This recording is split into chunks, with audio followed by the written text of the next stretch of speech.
The field down into turn number one here for wave number one, looking back up towards the start finish line, waiting for wave two to take off. Looks like everybody on wave one has cleanly made it through turns number one and over into two.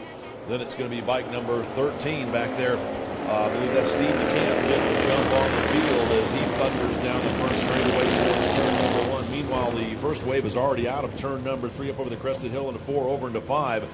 Velvicky is into the lead. It looks like bike number 9 rockets past. I think that was 9.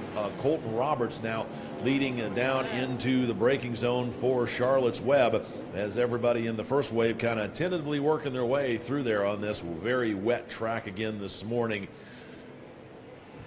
Here comes the rest of the field of the second wave storming up out of turn number 3 up over the crest of the hill down into turn number 5. It is Steve DeCamp out front. Then it's going to be bike number, can't quite make out those numbers from this distance. Looks like 38 back there. Working this way forward as everybody now starting to break down into the braking zone as the hand shift bikes running at the back of the pack. Doing a great job out there as they splash through turn number 5 here on this opening lap.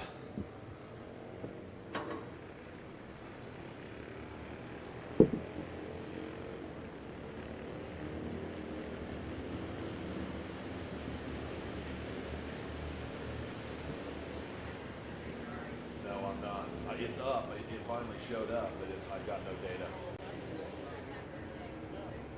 Yeah, I don't know if they were overloading the Wi-Fi or what, but it was a little slow this morning when I tried to jump on something else. Okay. Could be race monitor too. Could be the network with all the rain they've had. I mean, you know, the hurricane coming in yesterday might have screwed up the national network. Get it? All right. Whew. Nick of time as the leaders are coming down the front straightaway. I can finally read on the monitor who's doing what as opposed to having to read the numbers. To read their numbers on their bike. First across the line, bike number 9, Mr. Colton, as he's got a substantial lead over second place rider, bike number 1C, Greg Levicki, as the rest of the field completes lap number 1 out here. Okay, it's up, but it's not scoring.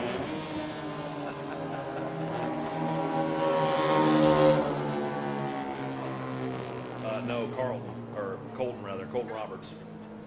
Yeah. And then Greg Levicki was next across.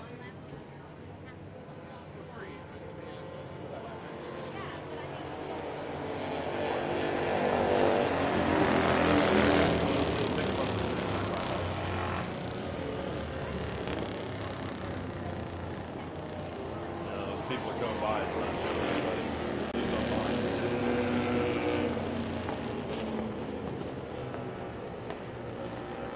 I can read fresh. Nope, still not.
Race leader Colton Roberts on number 9 out of turn number 17 onto the front straightaway to start his next lap. You'll be seeing the halfway flags here in just a little bit.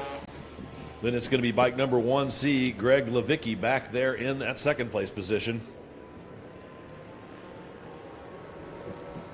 He's being chased down by, looks like, bike number 784 back there running in third. 784 being Christopher Caden, trying to reel in. The rest of the field works their way on by. For those of you that might be watching on Race Monitor, yes, we are aware of the issue, and we're working on getting that straightened out at the moment.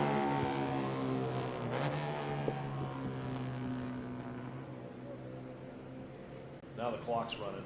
I think that'll, yeah, that did it. That did it.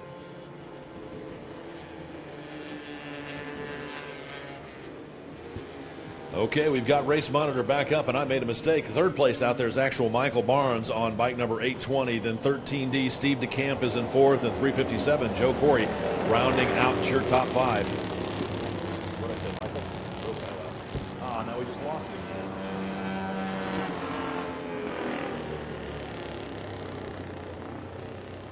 We just lost it again.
Check your third place rider.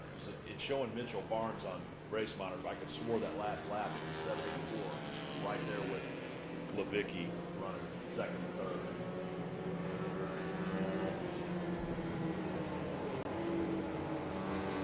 So all the way to the bottom, he's 784. He's not showing up.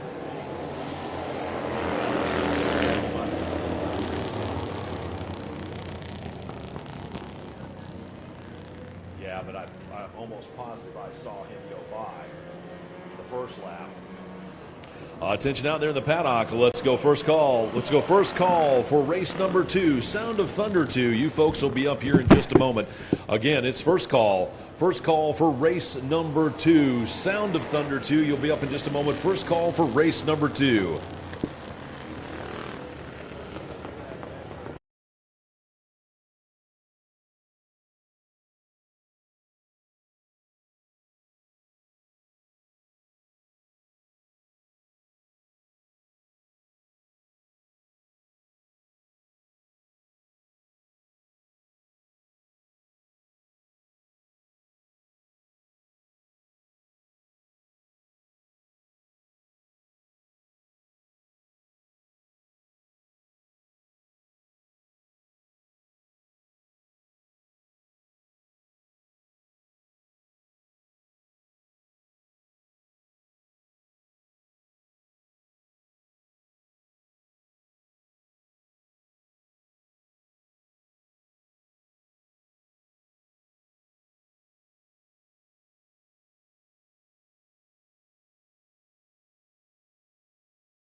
Leader, bike number 9, Colton Roberts, as he starts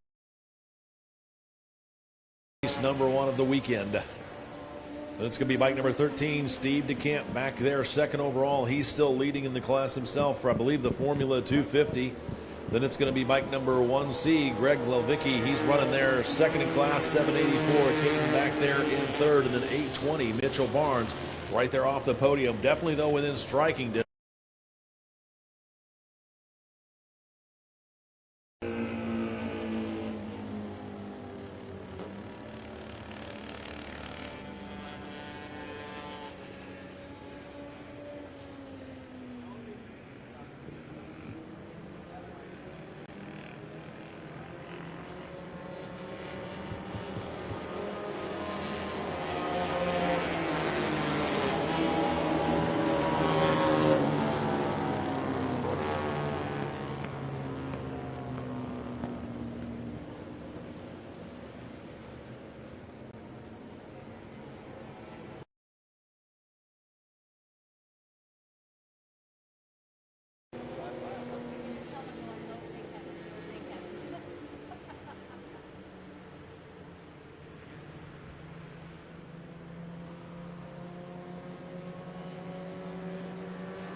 Thunder 2. You folks will be up here in just a moment. Second call for race number 2. Sounds of Thunder 2.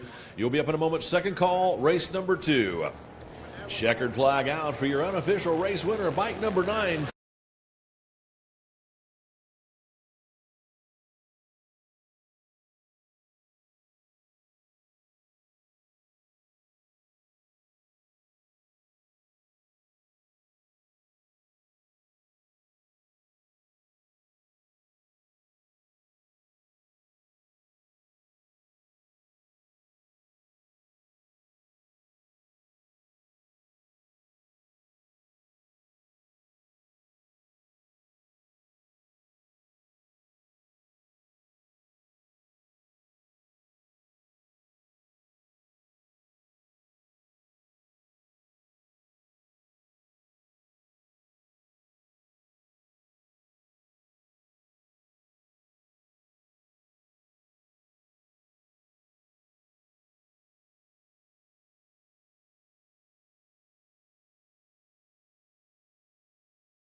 576, Kristen Jensen. 222R, Jeff Graham. And bike number 491, Brian Surtees. And rounding out your field back on row number 9, it's bike number 9X, Kevin Calloway. And 4X, Aaron Kolek. That is your field here for race number 2, the Sound of Thunder 2.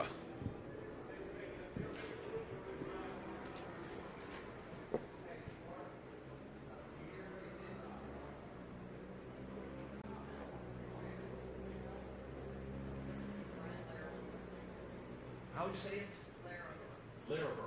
That's what I'm trying to get. I keep getting caught up. Laraber. Laraber. Laraber. Laraber.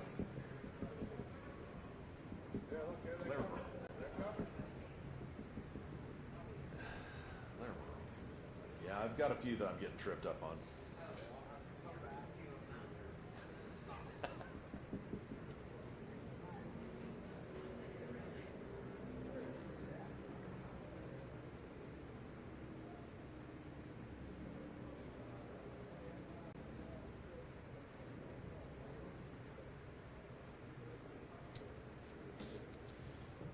Flag? Nope.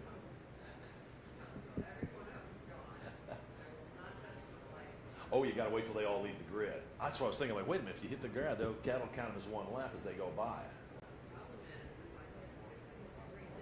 Yeah. Oh, yes, I was saying, they're all, as they all go by on the start, they'll trip it as counting a lap. Yeah. No.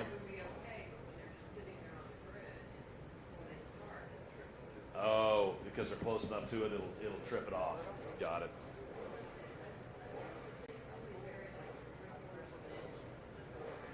Yeah. Yeah. I know it's really, the loop's really close to the surface of the asphalt.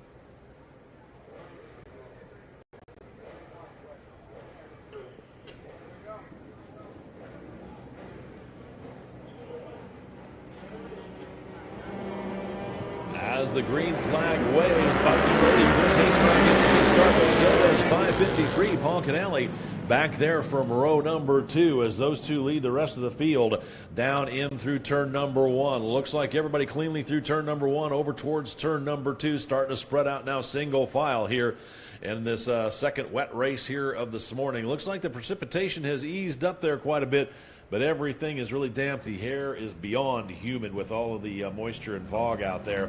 Over the cross, the out of turn number 3 up front.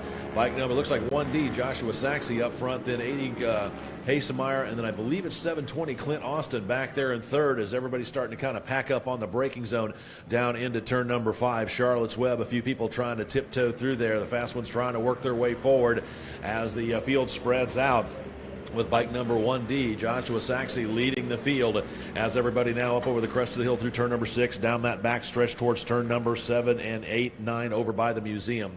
We'll get the full running order here for you in just a moment.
As the riders cross the start-finish line to lead lap number 1, it is bike number 1D Joshua Saxey out front, 80 Chris Hasemeyer in second, and 720 Clint Austin. Then my mystery rider back there in fourth is 762 Shane Quigg. He was moving forward here pretty fast on that last lap. And then rounding out your top 5, it's 002 Thomas Ryan. Back in 6th place is 553 Paul Canale. He got a good start, but back there in 6th. Then 7th is 25S Frank Schoenbeck. 8th is bike number X16 Ray Called. Then in bike number 1C Greg Glovicki back there in 9th as the field starts its second lap out there.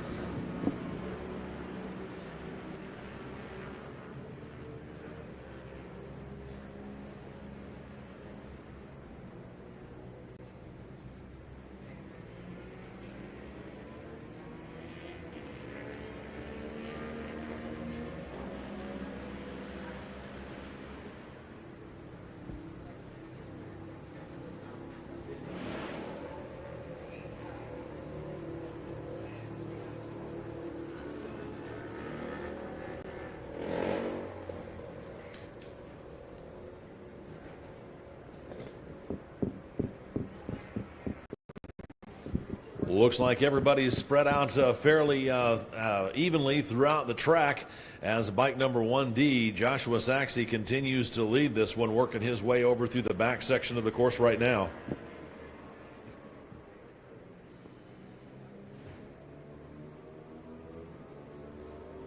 Onto the front straightaway. Here comes your race leader. It is bike 1D, Joshua Saxey, putting his head down. We got about a half a front straightaway lead over second place rider, bike number 720, Clint Austin, as he managed to work his way around bike number 80, Chris Hasemeyer, that last lap. So Chris still on the podium back there in third, and those three have got quite a bit of distance back to that fourth place rider, 762, Shane Quigg. He came from way back in the field on row number 5 at the start, got himself up to 4th overall, and then rounding out your top 5, it's still 002 Thomas Ryan. Meanwhile, race leader Joshua Saxey over there into the braking zone for turn number 5, still being chased down by Clint Austin on 720.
Race leader, bike 1D, Joshua Saxey, one more time out of turn number 17 across the start-finish line, seeing the green and white flags crossed, letting him know he's got 3 done and 3 left to go. Then at 720, Clint Austin right back there, still solidly in second.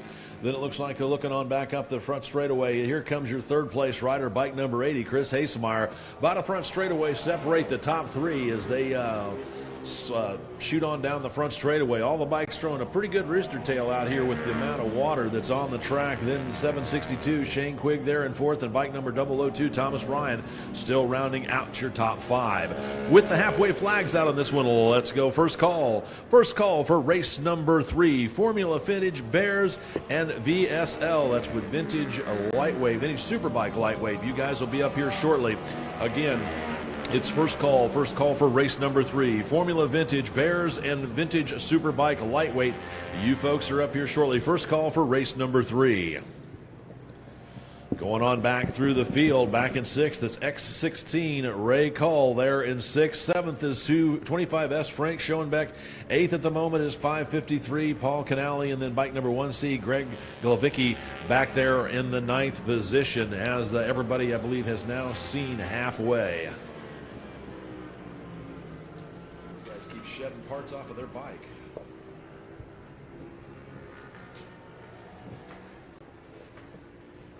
clean over 9. There's some type of rubber piece out in 12.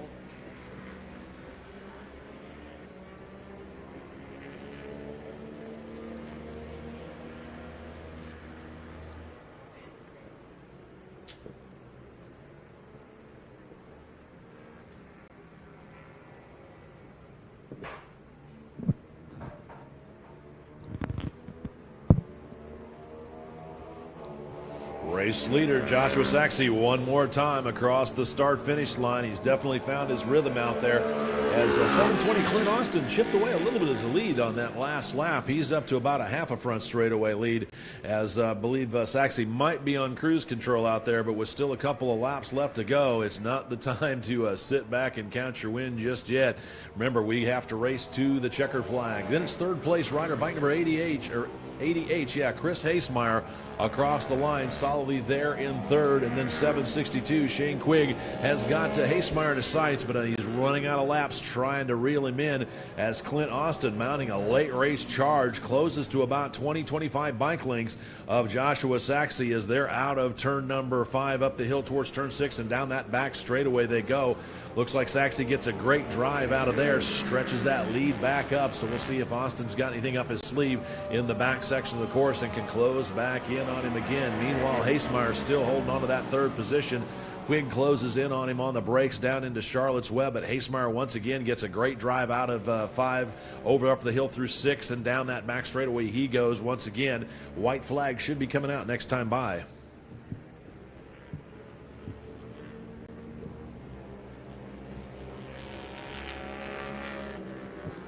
Bike number 1D, Joshua Saxe continues to lead this one, but 720, Clint Austin starting to make a late race charge here as he's working his way back through the back section there. We'll see what the gap's going to be when they come around to take the white flag this next time by. Meanwhile, bike number 88, Chris Hasemeyer, solidly there in third as the laps continue to wind down here in race number 2.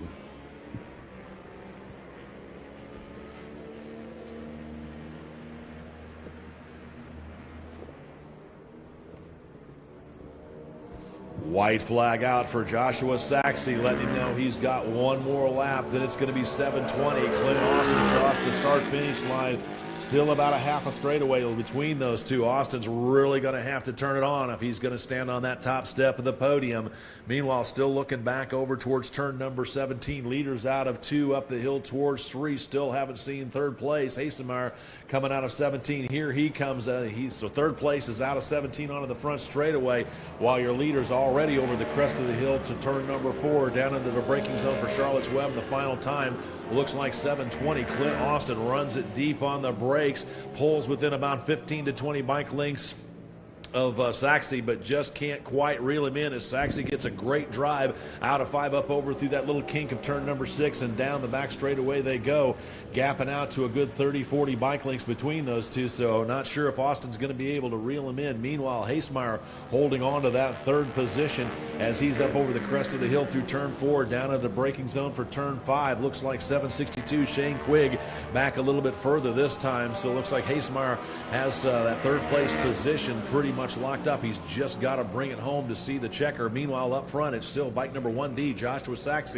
working his way over about the museum turns up the hill through turn number 10 over into 11. 720, Clint Austin still giving chase back there in that second position, but sizable distance between those two as they're up over the hill through turns number 12, 13, and over into 14. We'll see how it's going to turn out here in just a minute. The starter has the checkered flag in hand.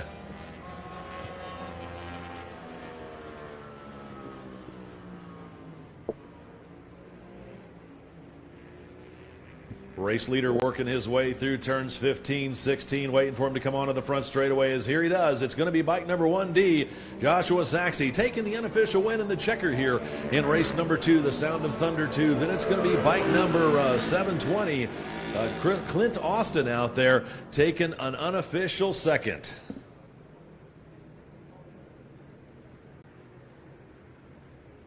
Looking back through the field, waiting to come back around, it should be bike number 80, Chris Hasemeyer, as he's working his way through the back section right now.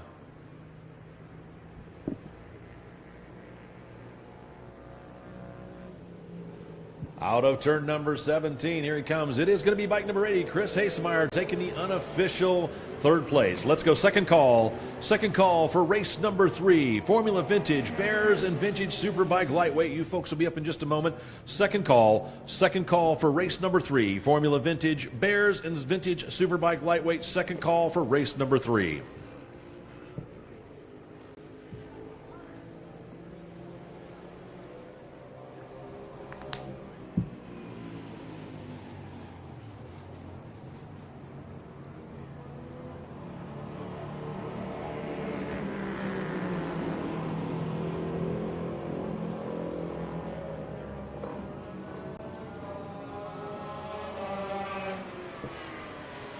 Running back through the field, 762 Shane Quigg taking the 4th, and 002 Thomas Ryan rounding out your top 5 with X16 Ray Cole back there in 6th, 25S Frank Schoen back in 7th, and bike number 1C Greg Glavicki in 8th with bike number 553 Paul Canali in that 9th position here for race number 2.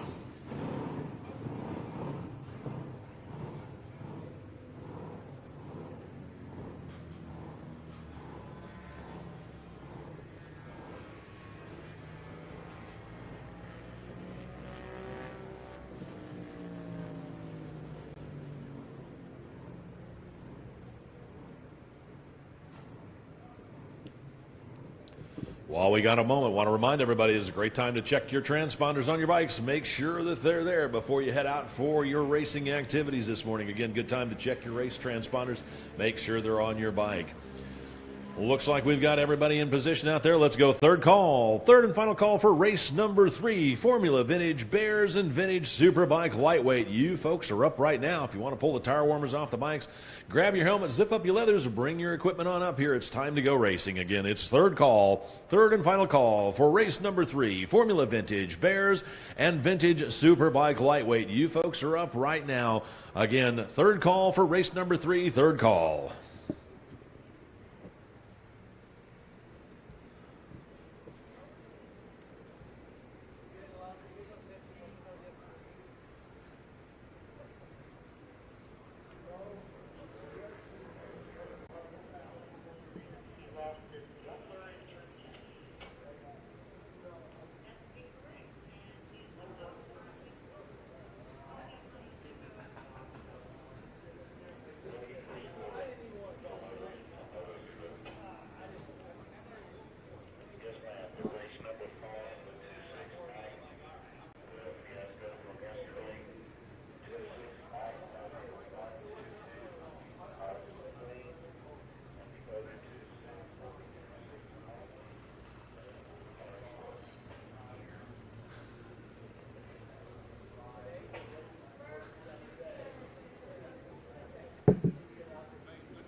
Once again, it's third call, third and final call for race number 3, Formula Vintage, BERS, and Vintage Superbike Lightweight. You folks are up right now. Third call for race number 3.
As the riders take to the track, here's how they're going to line up on there. Out on row number 1, bike number 1R, Dennis Parrish. Bike number 84, Jeff Hargis. W13, Lauren Wilson. And 162, Alan Perry. Back on row number 2, it's 949, Keith Powell. Bike number 1E, Mark Morrow. And bike number 118, Will Brent. Back on row number 3, it's X72, Edward Barna. Bike number 77R, Brad Coleman, and 117, David Krusel. For the BERS field, back on row number 5, it's bike number 1S, Kevin Brown, 731, Stan Keys, bike number 9A, John Sneed, and bike number 204, Patrick Petrolia. Back for the vintage superbike lightweight field on row number 7, it is 864, John Rickard, bike number 469, Matthew Joy, 51P, Jim Ike, and bike number K9, Kimberly Larange. Then in row number 8, it's bike number 17W, Wayne Ninneman, bike number 7F, Mark Morrison, and bike number 661, Dominic Getz. And then rounding out your field on row number 9, it's 426, Clint Coulon, and bike number 020, Jeff Nelson. That is your field here for race number 3, the Formula Vintage, BERS, and Vintage Superbike Lightweight.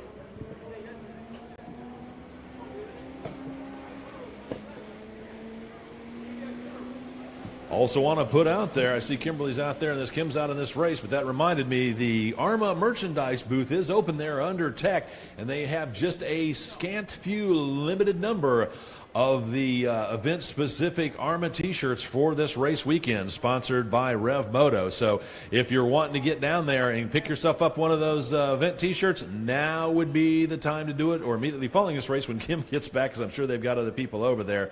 So again, the AHRMA merchandise is open there in the Tech area. AHRMA merchandise is open in the Tech area.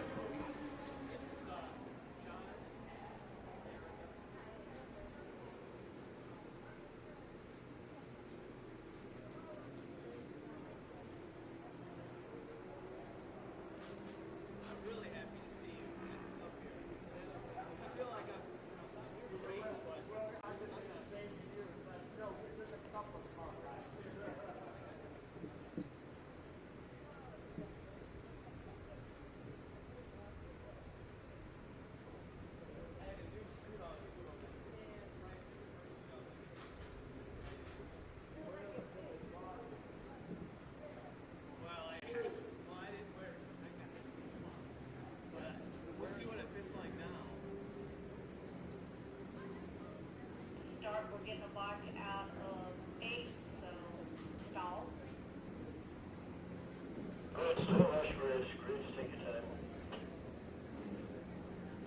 Looks like 17W, Wayne Ninneman, having a little bit of an issue on the warm-up lap over in the museum turn, as his bike giving him a little bit of problems. He's okay. He's up and okay. Not a problem there, but looks like he's going to be able to make the start of this race as they are clearing the machine from that turn.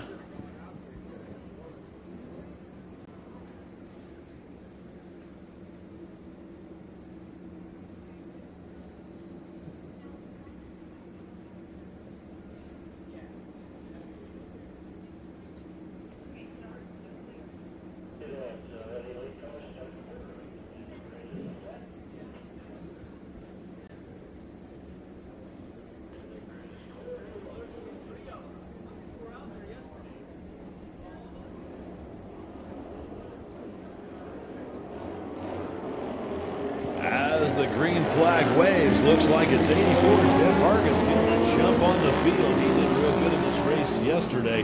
Looks like he's trying to do a repeat, as I believe it's Alan Perry on 162 sweeping around the outside of the field to hold on to second, as the field all working their way down in through turn number 2. Everybody cleanly through 1 over into 2, waiting for him to come back up the hill through 3 and 4 in just a moment.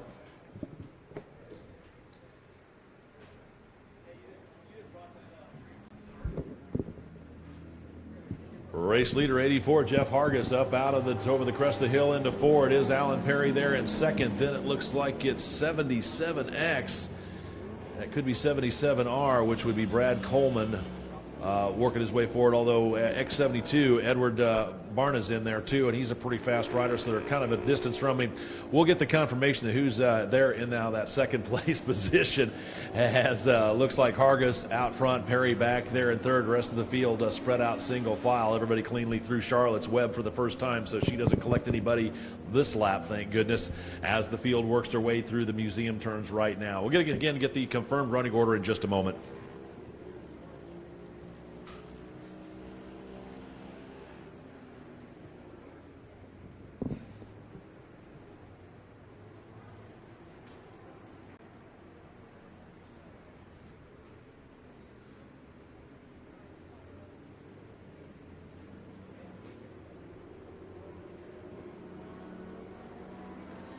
Race leaders out of turn number 10 up the hill. And it looks like Hargis might have dropped back a little bit back there in third, so not sure if he had a moment with the wet tires back there or if his bike's giving him some issues. Still look like Alan Perry was back there in second as the field broke out from view on the far side of the track up through turns number 10, 11, and 12, waiting for him to come back out of turn number 17 and across the start-finish line to complete lap number 1 here in just a moment.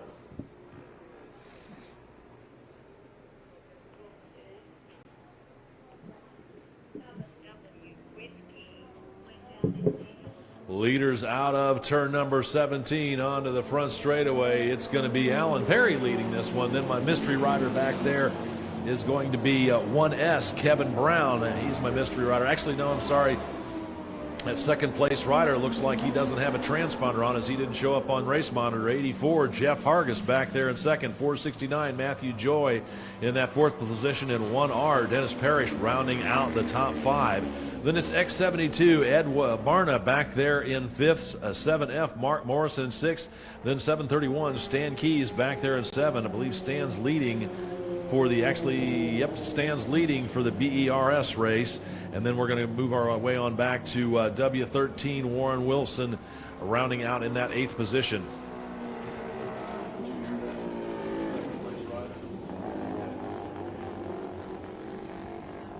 I think it's Brad Coleman. It looks like 7X or 77X, but Coleman's 77R. So I'll try and get it this next time by.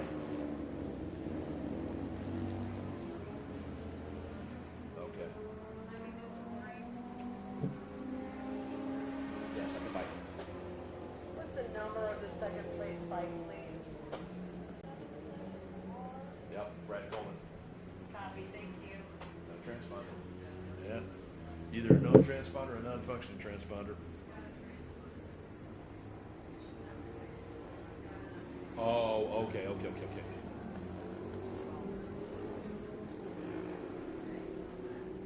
There he is. Okay, got it.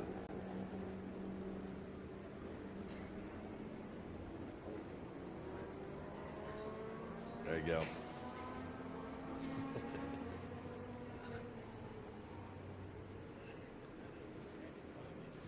Looks like we've got our timing and scoring issues straightened out on our end. It is second place is Brad Coleman back there on 77R, as I thought we had an unrelated transponder for him. So we've got our issue on our end corrected, so he is now showing up. So it's going to be out front 162, Alan Perry. Again, leading the field out of turn number 17 onto the front straightaways. He's definitely found his rhythm here in this wet weather.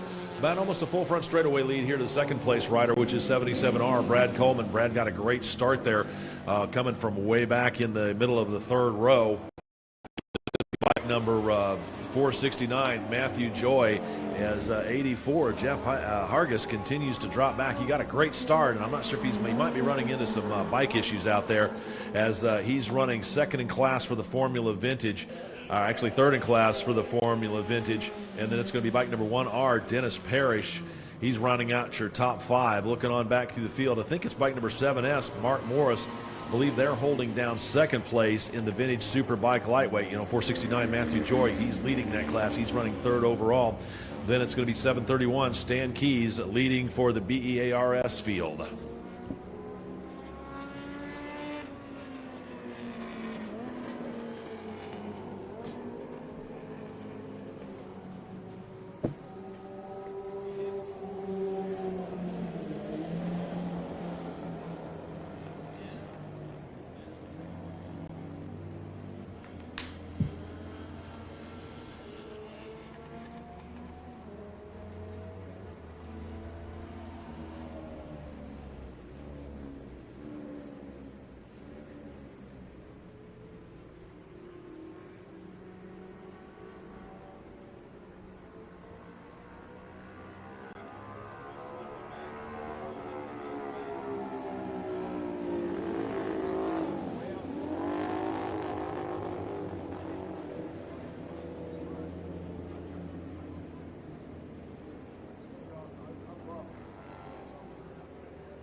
And white flags out crossed for the race leader, 162, Alan Perry, as he starts the second half of his race. Then looking on back up the field, here's second place rider 77R, Brad Coleman, running second out there for the Formula Vintage. Then it looks like it's going to be 469, Matthew Joy, as he crosses the start-finish line here. He's running third overall, leading for the Vintage Superbike lightweight field. Then it's 84, Jeff Hargis back there, fourth overall, third in class for the Formula Vintage. Then bike number 1R, Dennis Parrish back there, rounding out your top five, running fourth in class for the Formula Vintage. With first call, with the halfway flags on this one, let's go first call. First call for race number 4. 250 Grand Prix, Novice Historic Production Lightweight, Formula 125, and pre-1940. You folks will be up here in a moment. It's first call. First call for race number 4. 250 Grand Prix, Novice Historic Production Lightweight, Formula 125, and pre-1940. You folks are up in just a minute. First call for race number 4. Going on back through the field in that sixth place position, it's X72, Edward Barna, running in the Formula Vintage class. Then it's bike number 7F, Mark Morrison.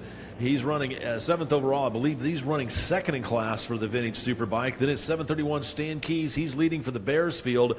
W13, Warren Wilson's back there in ninth position, running in the Formula.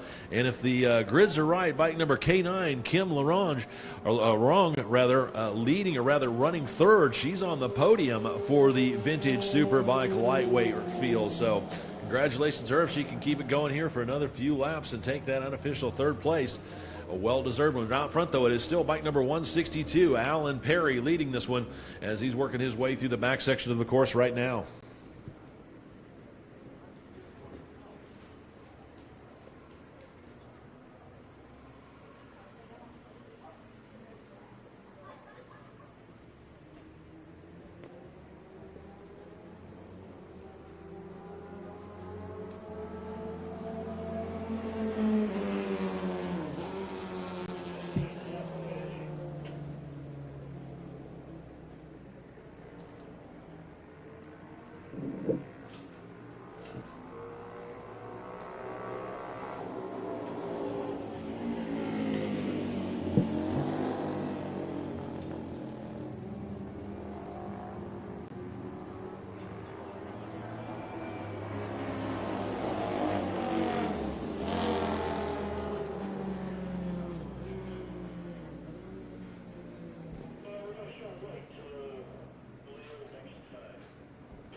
White flag out for your race leader, 162, Alan Perry, as he starts his final circuit here of the racetrack in race number 3. Looking back on up towards the turn number 17, the next bike up should be bike number 77R, Brad Coleman, as he's still working his way through the back section of the course.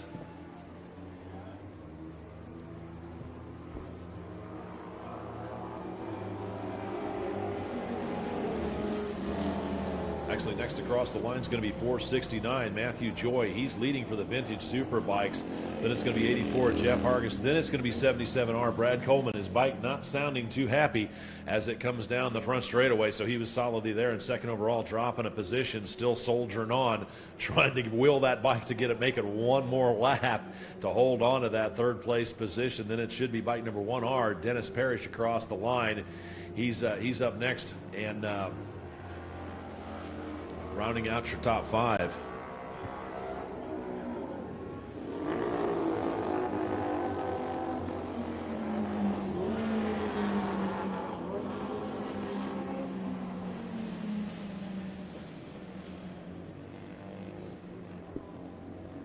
With the white flag out on this one, let's go second call. Second call for race number 4, 250 Grand Prix, Novice Historical Production Lightweight, Formula 125 and pre-1940.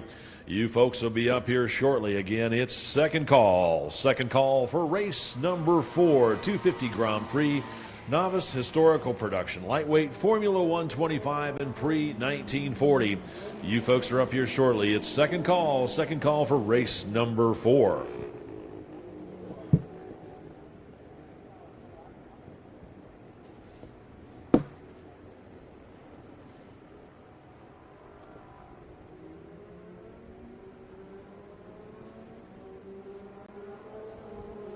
And the checkered flag waves for the unofficial race winner, 162, Alan Perry, who worked his way into the lead at the close of that first lap and has stretched out the lead ever since. Looking back for second place, or the next riders up, should be 469, Matthew Joy. He was running second overall, leading for the Vintage Superbike field as one rider coming out of turn number 17. Not sure if it's him or if it's going to be a lapped rider. At the line, it is going to be W13.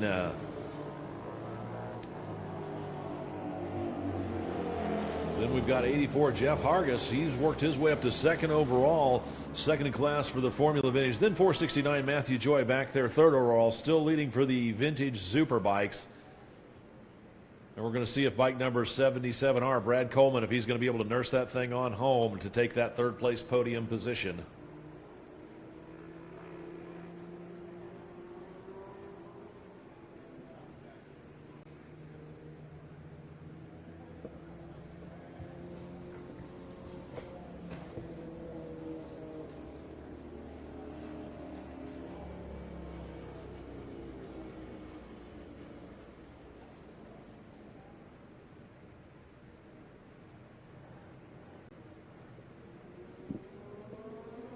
Here comes the battle for third. It's pretty much side by side. The race is on. Who's it going to be?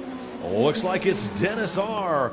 Or bike 1R, Dennis Parrish, just taking the checkered flag there and holding on to that unofficial third place podium step for the Formula Vintage race. An exciting conclusion to that one as bike number X72, Ed Barnett, gave him a run for his money to the checkered flag.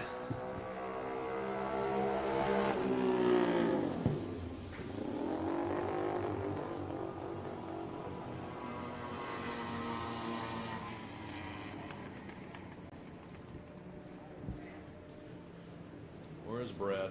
See ya.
And then 79R Craig Light.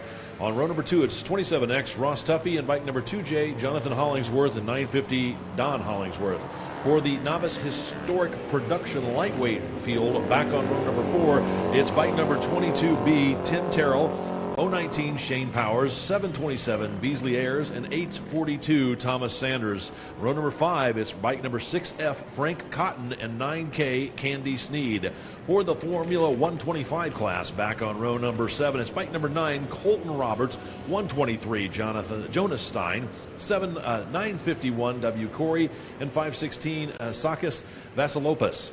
Then it's going to be bike number 14K Ken Noop, 7F Mark Morrison, and 357 Joe Corey. And then for the final field, or final portion of the race, pre-1940, back on row number 10, it's 122 Alex McLean, 81 Ralph Wessel, 27 Bino Rohde, 707 Lewis Leonard, and then on row number 11 it's 95X Mark Newman and 335 Tim Droege. That is your field here for race number 4.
The green flag waves. Looks like it's number 3. Robert Van Nation to jump off the line, but here comes 79R Craig Light from Riders Far Right, leading the field down into turn number 1. As everybody looks like they negotiate turn number 1, starting to get themselves spread out single file over through turn number 2.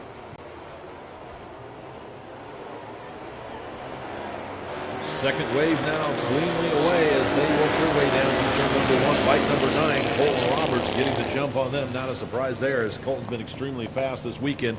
Meanwhile, first wave up over the crest of the hill down into the braking zone for turn number 1. Lights leading, but here comes a challenge by Dave Roper on bike number 7 as Roper takes an inside line. Looks like takes a little bit wider line, so bike number 7, Dave Roper slides into the lead, but here comes 79R, Craig Light, trying to make a challenge on the outside as now he thinks the better of it, drops back in line as they are nose to tail out of the crest of the hill of turn number 6, down that little back straightaway. Roper stretches out about a bike length or two on Light as they drop down into turn number 7, 8, and 9 over in the museum turns. Everybody else now cleanly through Charlotte's Web back over into turn number 5 here in a very exciting opening few turns of lap number 1 here of race number 4.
At the line, bike number 7, David Roper leading this one with 79R, Craig Light right there behind him. Then it's 294, John Scales rounding out your top 3 as he's leading for the 250. He's still in 253 Grand Prix, so he's 3rd place there. Then it's 903, Robert Brangasio.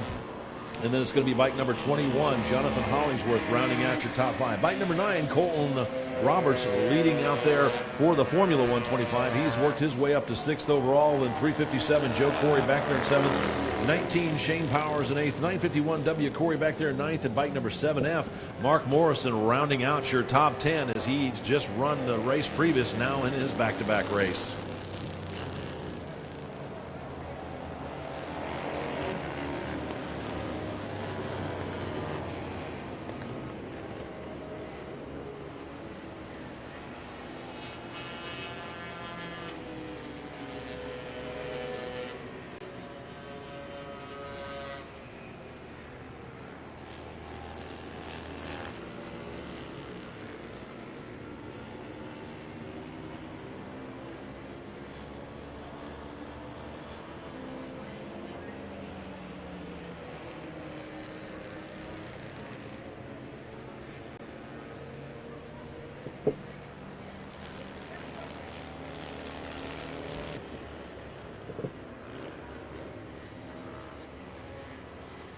Out on the track, bike number 7, Dave Roper working his way out of turn number 10 up over into 11 and 12 with Craig Light still right there within striking distance. About 6 bike lengths separate those two as they work their way back over through the roller coaster section of turns number 13, 14 over into 15.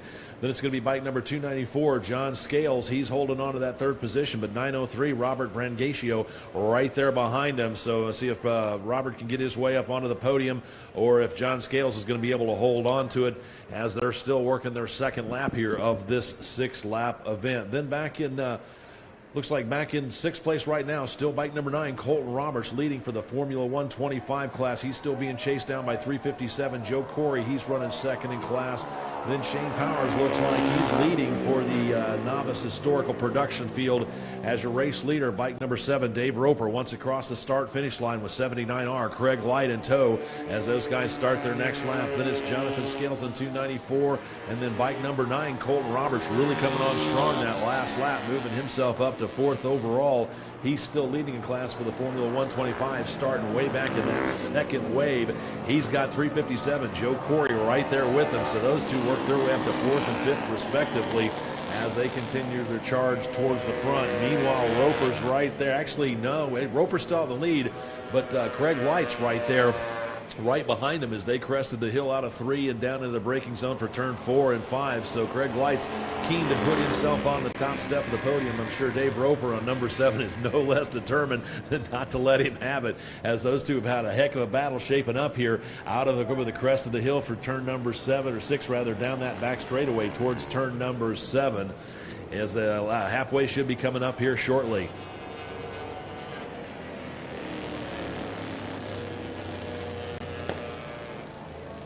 Looking for him, but I haven't seen him. No, I don't think they started.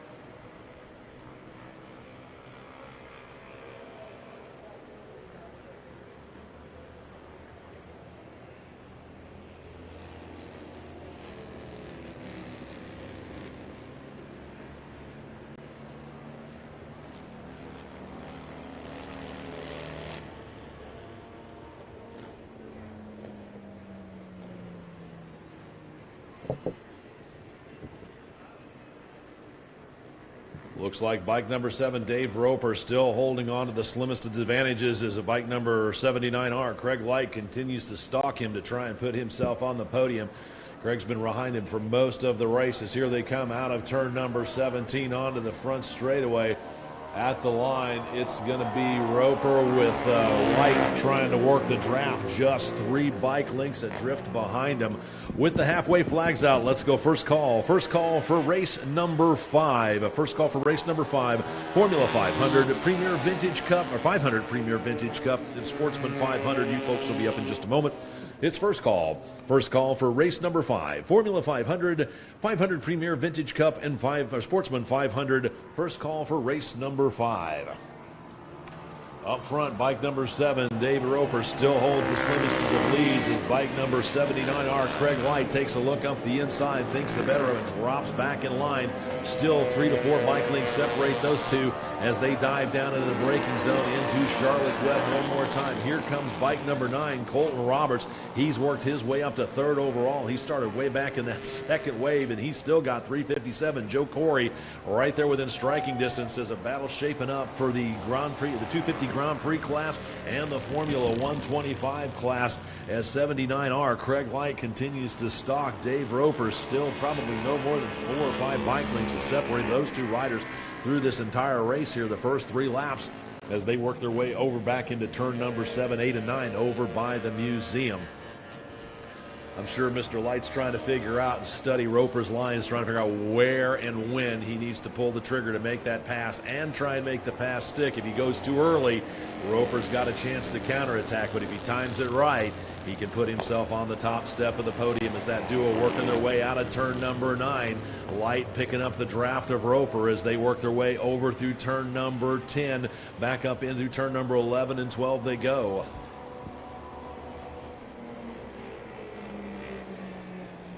Looking on back to the field, 294, John Scales still holding on to that 3rd place position.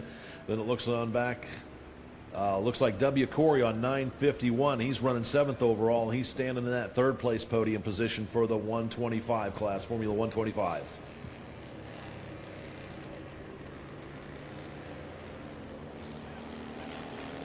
Race leader one more time out of turn number 17 onto the front straightaway. At the line, it's going to be Roper. Then Colton Roberts comes up, kind of puts himself in between that battle for the lead as Roberts takes a look up the inside on Roper that thinks the better of it, dropping back into turn number 1. Meanwhile, 79R, Craig Light, dropped back a few bike lengths that last lap. Colton's obviously running in a different class, so he's going to have to move out of the way for the battle that those two are having. as that trio works their way out of 2 up over the crest of the hill for 3 here in just a moment. It is Colton Roberts, bike number 9, starting on the second wave, now putting himself up in the front. Here comes bike number 79R, Craig White, still trying to reel in Dave Roper. About 5 bikes separate those two, as Colton Roberts now up to the lead for the Formula 125 class. Then 4th overall, it's 357, Joe Corey. He's still solidly there in 2nd, but dropping back a little bit for the Formula 125. So the battle still is in between 7 Dave Roper and 79R Craig Light, as those guys have been duking it out here for the 250 Grand Prix title in this race.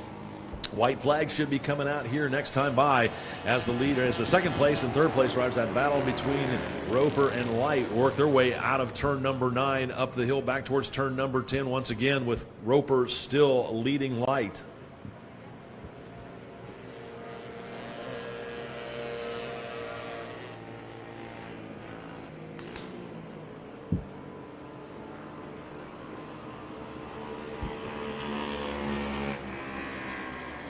Looks like Roper put his head down in that back section of the course, holds about an 8 bike length lead over Craig Light as they work their way through turn number 10 over into 11 and 12. Meanwhile, bike number 9, Colton Roberts, checking out on the field in the lead with this one with bike 357. Joe Corey still back there, 4th overall, 2nd in class for the Formula 125s.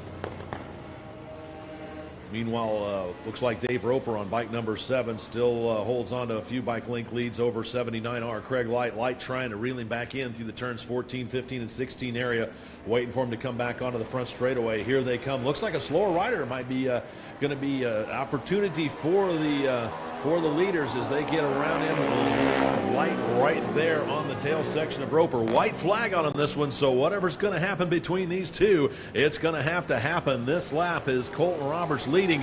Dave Roper there in 2nd, leading for the 250 Grand Prix, and Craig Light right there behind him. Light's obviously trying to figure out where he's going to make his move as that trio works their way out of turn number 2 over into turn number 3, waiting for him to come back into view. My money is going to be on Light to make a move in Charlotte's Web if he's going to be close enough to do it on the brakes as they're out of turn number 3. Nope, he pulled the trigger over in 3, but he did it too soon as Roper passed back. So Dave Roper back up into the lead for the 250 Grand Prix. Craig Light had it just a little bit out of turn number 2. And holding it into 3 as they came back into view, but Roper moved back past him on the draft. So looks like Light now trying to challenge back up the inside. They're pretty much side by side down the back straightaway. Looks like Roper's got just a little bit more muscle in his bike as Light drops back about a bike length or 2, working the draft as they drop down into turn number 8 over into the museum turns for number 9. An exciting final lap here for the 250 Grand Prix win. Out front, Dave Roper still holding it. Roper gets a good drive out of turn number 9, working their way forward, is working their way up through turns number 10, waiting for him to come back into view here in just a little bit. They are going to, I think, encounter a slower back marker as they're working their way up the hill. There's Colton Roberts. He's still out there in the lead. Roper holds about the same bike length advantage over Light this last time. About 6 bike lengths separate them as they work their way up through turns number 11 and 12 here. Once again, an exciting last lap for the 250 Grand Prix win. Who's it going to be as they're working their way through turns numbers 15, 16, and 17? It is. It's very exciting. Colton Roberts, bike number 9, waiting for him to come into view out of turn number 17. As here he comes, then it's going to be the battle between Roper and Light as they come out of the final turns. And we've got our first Crimson adventure here of the morning. We've got a rider down. Unfortunately, they've got the Crimson flag out. So Light crossed the line that time, but I don't know for scoring how they're going to do that, if they back it up the lap or what. But tough break as the race comes to a bit of a premature end here on a very exciting last lap. As we say, we got a rider down over in the turn 1 area. We've had our first Crimson adventure. Looks like the rider's up, but we do need to attend to him. So we're going to hold on second call, holding on second call for race number 5. Actually, we hadn't given second call for race number 5, I don't believe. We've only given first, so stand by.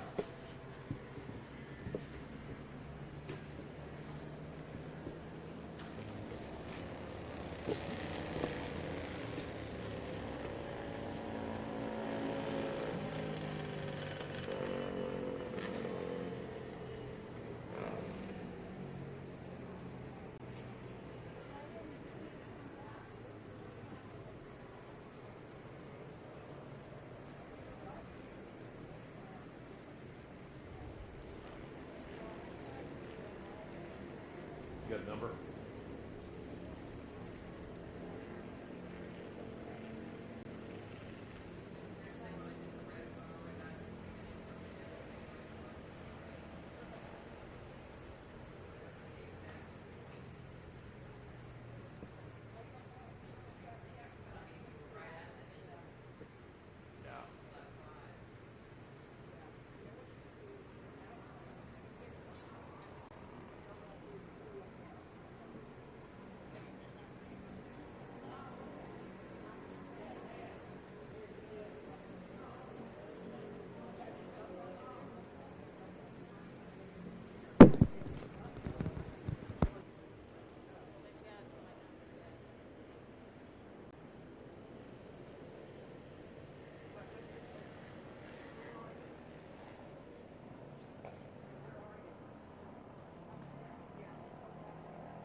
Once again, it's second call for race number 5, Formula 500, 500 Premier Vintage Cup and Sportsman 500, second call for race number 5.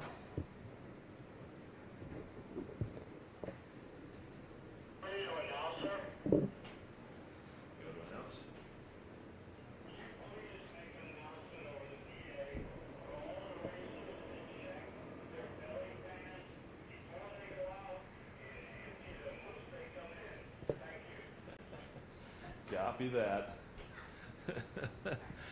Attention out there in the paddock. I got a public service announcement here for all the racers. Would you please check your belly pans and empty them before you go out, and then empty them once you get back off the track, as evidently they're filling back up. So please make sure you empty your belly pans before you go out for your race, and then double check them when you come back in, because it's pretty soggy out there and they tend to fill back up. So please empty your belly pans before you go back out and when you come back in. Thank you.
Once again, it's third and final call for race number 5, Formula 500, 500 Premier Cup, and Sportsman 500.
flag goes. Bike number 26 just drops the hammer. And actually, no, it wasn't 26. It was, looks like 74 taking off there really fast. Bike number 26 stalling out there on the grid for the first wave. They're trying to get him off so they can get the second wave going here in just a moment. Meanwhile, everybody from the first wave makes it clearly through turn 1 over into turn number 2.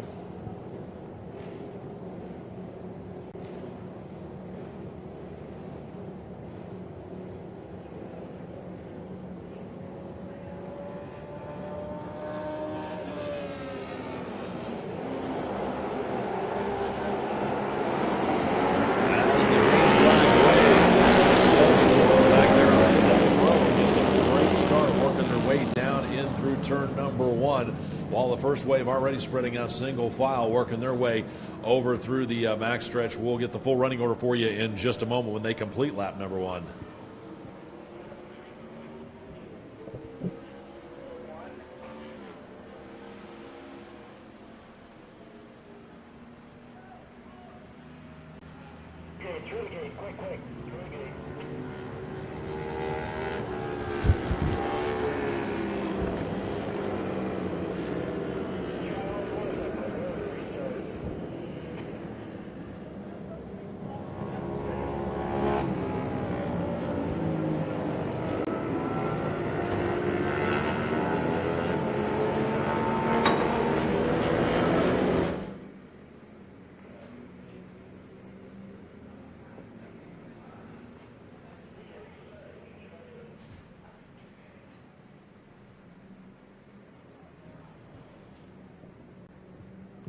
Race leaders working their way back through the back section of the course through turns 13, 14, and 15 right now, waiting for them to come back around so that we can get a full running order here in just a moment.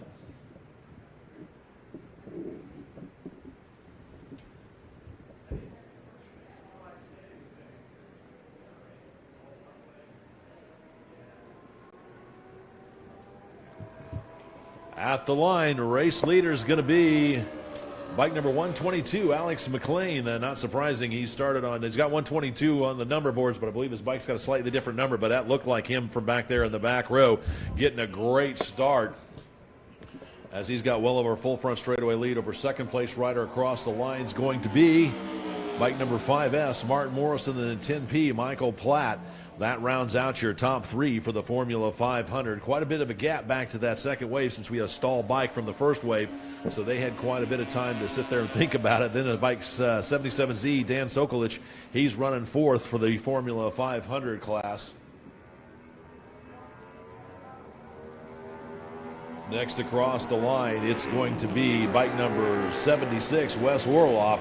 He's leading for the 500 Premier Vintage Cup. Then it's going to be Z7, Jerry Duke back there in second, and 176, Tony Reed, rounding out the top 3 for that class. As up front, bike number 122, Alex McLean, really putting his head down, checking out on the rest of the field, with 5S, Martin Morrison back there in second, and 10P, Michael Platt in third.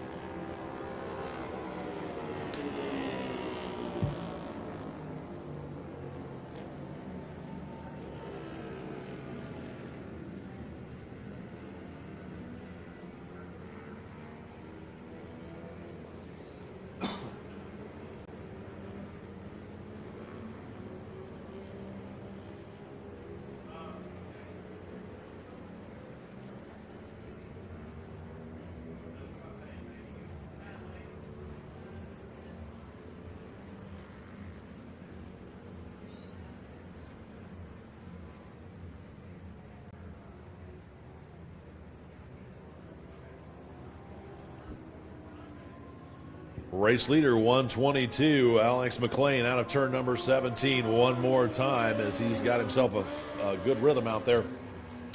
with more than a full front straightaway lead over a second place rider waiting for them to come into view. That should be 5S Martin Morrison or 10P Michael Platt, as those two are having a pretty good battle starting to shape up outside of Charlotte's Web that last lap. We'll see how that's going to shape up here, waiting for them to come back into view. Meanwhile, Alex McLean really on rails all the way over into turn number 2. Here comes your second place rider rather, out of turn number 17 across the start-finish line. It's going to be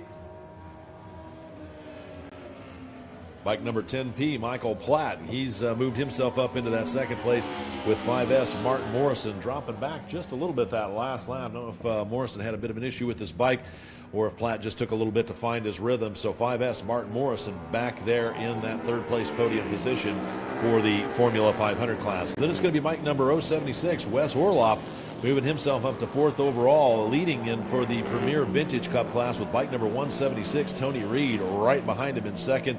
And then bike number Z7, Jerry Duke, back there in that, rounding out your top 6. Then it's going to be bike number 1, Andrew Malk, back there for the 500 Premier Vintage Cup. Then in bike number 77Z, Dan Sokolich rounding in out the 8th position. 62, Eric Cook back there in 9th, and 1P Scott Turner rounding out your top 10.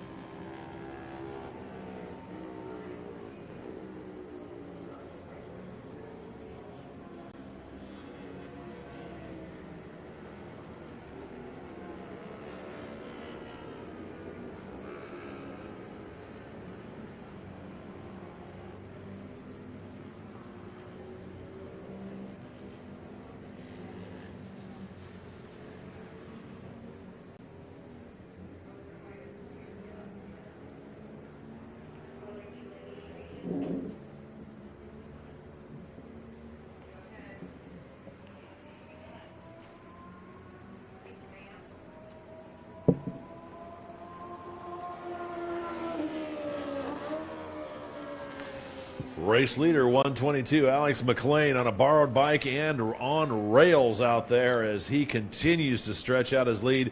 Seeing the green and white flags cross, let him know he's got 3 done and 3 left to go. With the halfway point being shown on this one, let's go first call. First call for race number 6. First call for race number 6,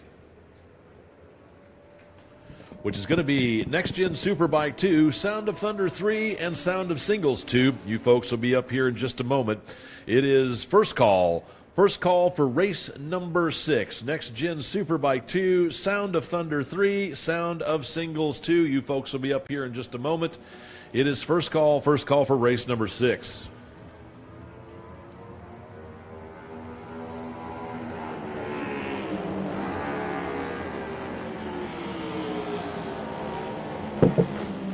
Out on the track, 10P, Michael Platt still holding on to second overall, second in class, but here comes a battle between 76, Wes Orloff, and 176, Tony Reed. Those guys have worked themselves up to third and fourth respectively, and they're running for the 500 Premier Vintage Cup class. Then it's going to be 5S Martin Morrison rounding out your top 5.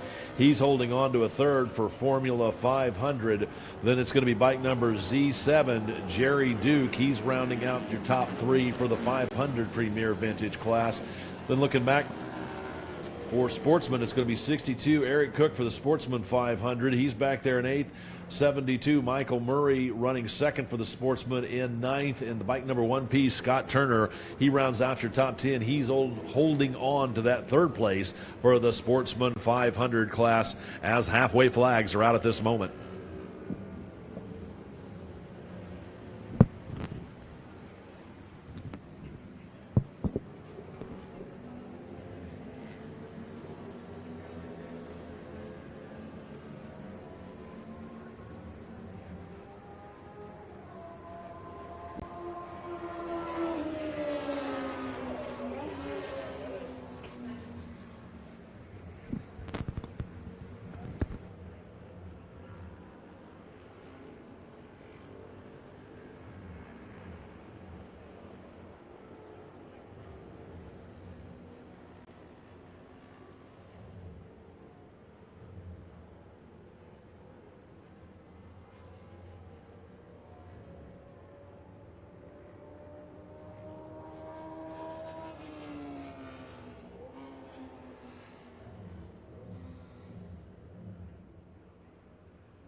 Battle out there this time, last time around for 500 Premier Vintage is 176. Tony Reed pulls the trigger on 76. Wes Orloff leads that lap. So 122, Alex McLean out front, but a real battle between Reed and Orloff for that 500 Premier Cup as Reed sees the halfway flags and doesn't decide to waste any more time. Moves himself up into that top step of the podium for his class as the team works their way up through the crest of the hill.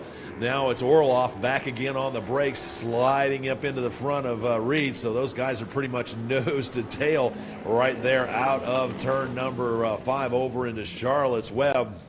As they start to pick up the throttle, Orloff gets on the gas.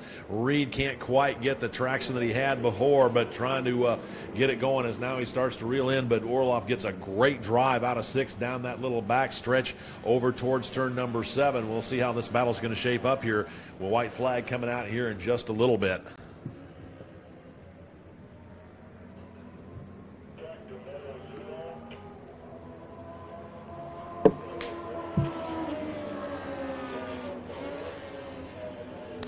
Bike number 122, Alex McLean, and really on rails as that second place battle was moving into the museum turn. He comes across the start-finish line to take the white flag as he is now on his final lap. Meanwhile, it looks like Orloff still holding the best of his battle over Tony Reed as those two are about 4 or 5 bike lengths adrift of each other as they came up the hill over through turns 10, 11, and 12. We'll see what's going to happen when they see the white flag here this next time by. Reed might have tipped his hand just a little bit too much on that last lap as Orloff worked his way back into the lead for the class over into turn number 5 and has held it so far.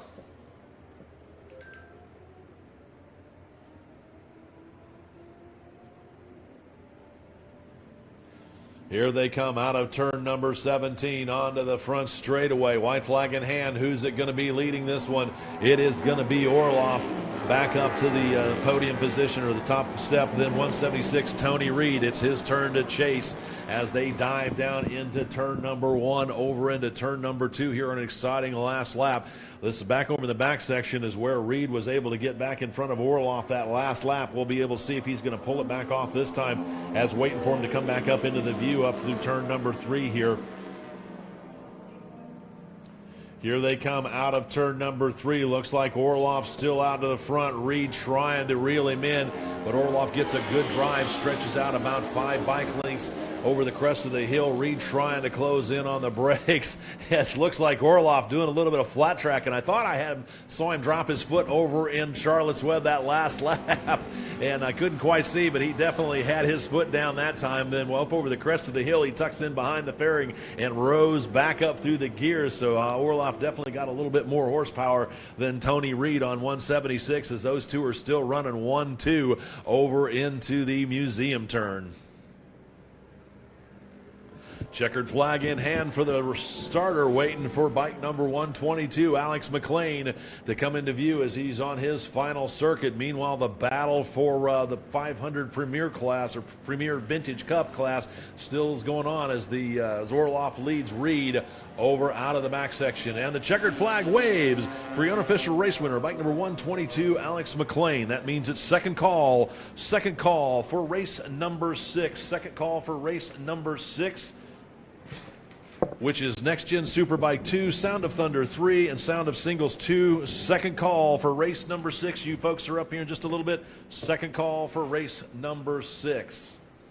Out of that back section over through turns 10, 11, and 12, Orloff still had a little bit of a lead over Reed as they're working their way through the back section through 12 and 13 right now, waiting for him to come onto the front straightaway, see who's going to end up standing on the top step of the podium for the 500 Premier Vintage Cup classes. Here they come out of turn number 17 down to the front straightaway for the unofficial win. It is going to be bike number 76, Wes Orloff, just nipping 176, Tony Reed. And then it's going to be bike number 1, Andrew Malk, back there taking an unofficial third as he was starting to reel those guys in a very exciting conclusion here to the 500 Premier Vintage Cup. Again, we're at second call. We're at second call for race number 6.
Appreciate it. Well, actually, if you could bring me one, I'd appreciate it.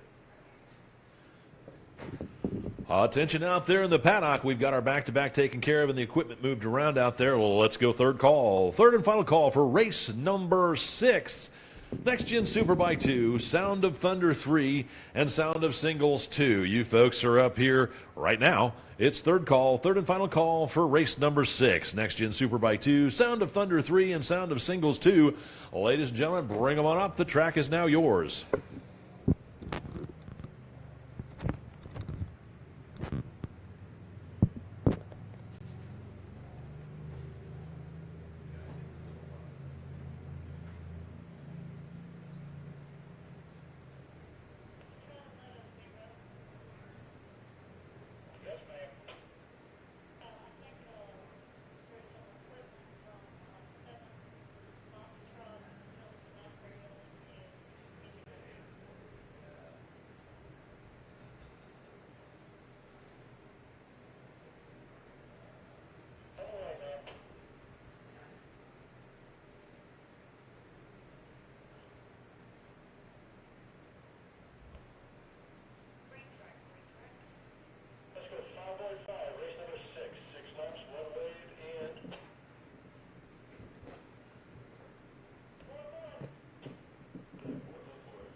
as the racers take to the track, here's how they're going to grid up. Row number 1, 35R Scott Billings, 020 Jeff Nelson, 29J Scott Rothermel, and bike number 22 Philip Johnson. Row number 2, it's bike number 502 John Burden, 14 Brian Labura, and bike number 576 Christian Jensen. And row number 3, it's 311 Clement Hoffman.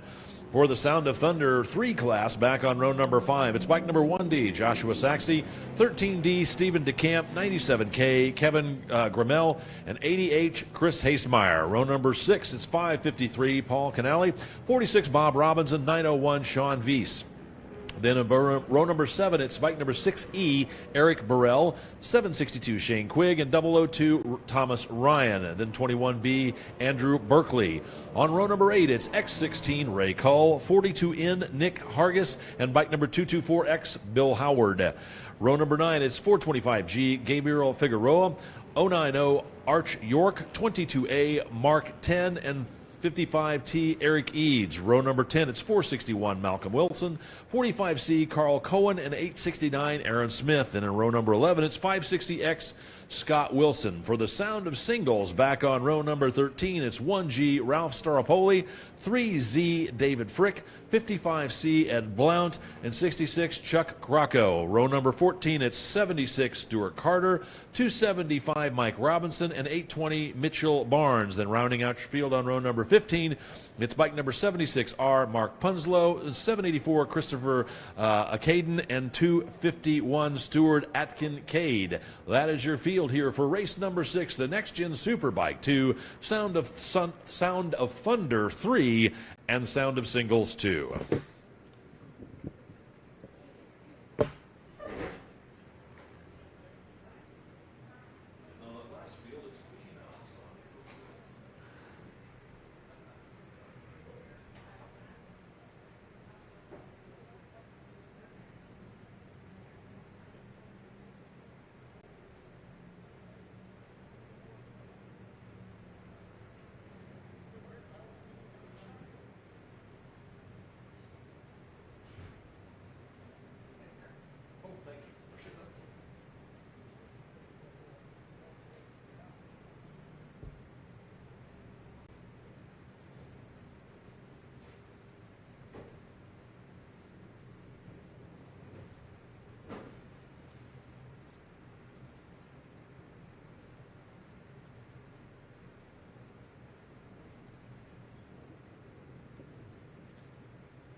As the board goes sideways, bike number 553 looking on the grid. I'm not sure if that could be 14 Brian Larabrew out there.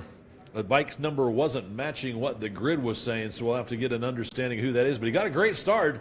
Trash bag poncho on his leathers and all. Second wave, it's going to be bike number 80, Chris Hasemeyer, getting the jump on the field over bike number 1D, Joshua Saxey, to lead them down into turn number 1 here for wave number 2. Everybody's starting to spread out single file, while the first wave already up over the crest of the hill, down into the braking zone for Charlotte's Web, then looking back up towards the start-finish line. Third wave now cleanly away as bike 55C, which would be Edward Blount, getting the jump on the field, leading them down into turn number 1 for the third wave back there. That'd be the Sound of Singles 2 class as they start their race. Meanwhile, the first wave all the way out of Charlotte's Web, up over the crest of the hill, down towards turn number 8. Second wave, the Sound of Thunder 3 class. Everybody's packed up there trying to figure out who's going to lead and who's going to follow out of turn number 5, Charlotte's Web. But everybody cleanly through as they tuck in behind their fairings and row up through the gearbox as they rocket down that back back stretch towards turn number 7, 8, and 9 over by the museum. And then the Sound of Singles class getting themselves all sorted out here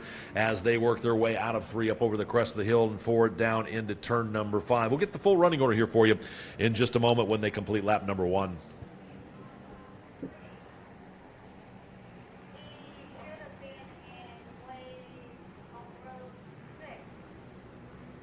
Oh, that's why I couldn't find him.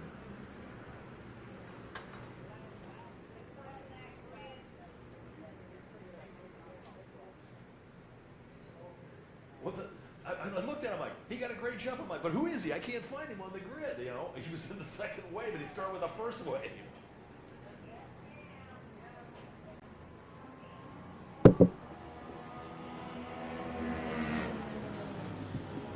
Well, out front it is bike number 553, Paul Canale. I noticed that he was sitting there in the second row in the first wave. He had a very interesting rain cover on. It looks like a trash bag on him, but I couldn't find him on the grid. Well, that's because he was back in row number 2, rather the second row of the second wave back in row number 6. So he started with the first wave, and he's out of position. So we'll have to find out how that's going to work for him. Out front, though, I think for the Next Gen Superbike 2, it's 502 John Burden, then 22 Philip Johnson, and then bike 020 Jeff Nelson. Those are your top 3. Then bike number 80 Chris Hasemeyer. He got the jump there on that second wave, back there in the lead for them. And then 1D Joshua Saxey, and then bike number 13D Steve DeCamp. I believe those 2 are rounding out your top 3 for the Sound of Thunder 3. I'm guessing that they'll probably assess a stop-and-go penalty for 553 Paul Canale, as he's out front right now for the Sound of Thunder 3 bikes, but he obviously started in the wrong wave, so we'll see how all that works out here in just a moment.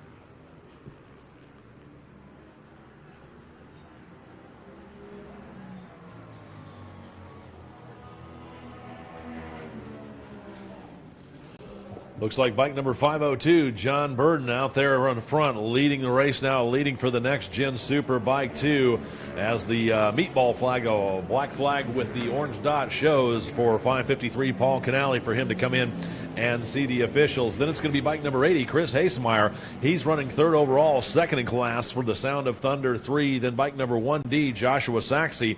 He's back there 4th in position, 4th overall, 2nd in class. Then it's going to be bike 020, Jeff Nelson, rounding out your top 5. He's running 2nd for the Next Gen Super Bike 2. Then bike number 13D, Steve DeCamp in your 6th place. 21B, Andrew Berkeley back there in 7th. 762, Shane Quigg in 8th. 22, Philip Johnson back there in 9th. I think he might be your 3rd place Next Gen Superbike 2 rider. And 425G, Gabriel Figueroa, rounding out your top 10.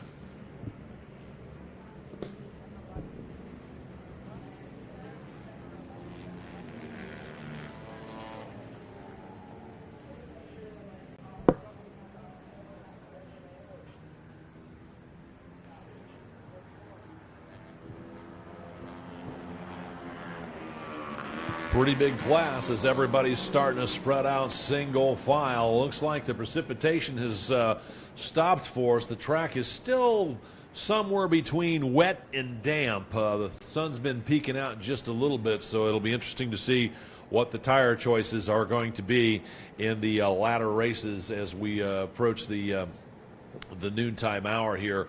We're going to go till 11, about another 45 minutes, then we'll break for lunch for an hour and a half.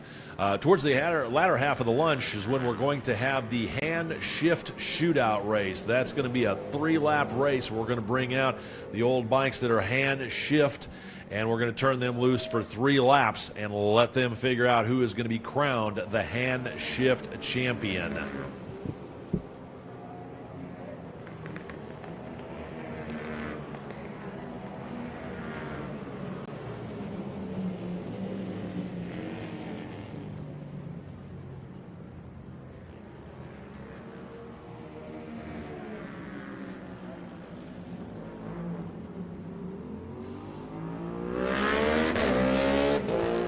Looks like 002, Mr. Thompson's day comes to an early end as he's over in the back section of the course, but good to see that he is up and okay as bike number 553, Paul Canale, comes in and serves his stop-and-go penalty. So back up to the lead.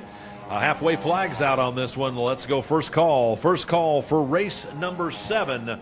First call for race number 7, Sportsman 350, 350 GP, and Novice Historic Production Heavyweight. You folks will be up here in a moment. It's first call. First call for race number 7, Sportsman 350, 350 GP, and Novice Historical Production Heavyweight. First call for race number 7. Out on the track, it's bike number 502, John Burden, leading for the Next Gen Superbike 2s. Then bike number 80, Chris Hasemeyer, running second overall. He's leading for the Sound of Thunder 3. Then 1D, Joshua Saxe. He's running second in class for the Sound of Thunder 3, third overall. Then it's 13, Steve DeCamp. He rounds out the podium there, third place in class for the Sound of Thunder 3. Then 21B, Andrew Berkeley, rounding out your top 5. 762, Shane Quigg back there in 6th. 090 Arch York in 7th. 020 Jeff Nelson is in 8th. I believe he's running second in class for the Next Gen Superbikes. Then 425 Gabriel Figueroa and 97K Kevin Grimmel rounding out your top 10 as leaders pass halfway. So Burden up there in front, working his way to the lead as he did so earlier on and trying to check out the rest of the field. But that last lap by, it looks like the battle now for first between the Sound of Thunder is 1D. Joshua Saxe works his way around bike number 80, Chris Hasemeyer. So those two got a battle shaping up out there for the Sound of Thunder, as Saxe works his way up over the crest of the hill down into turn number 5, Charlotte's Web, with Chris Hasemeyer right there behind him. I'm guessing that Hasemeyer might have had a bit of a moment out there with his tires as Saxe really comes on strong trying to take away on this one as that duo works their way up out of turn number 6 down the back straightaway towards turn number 7 and 8.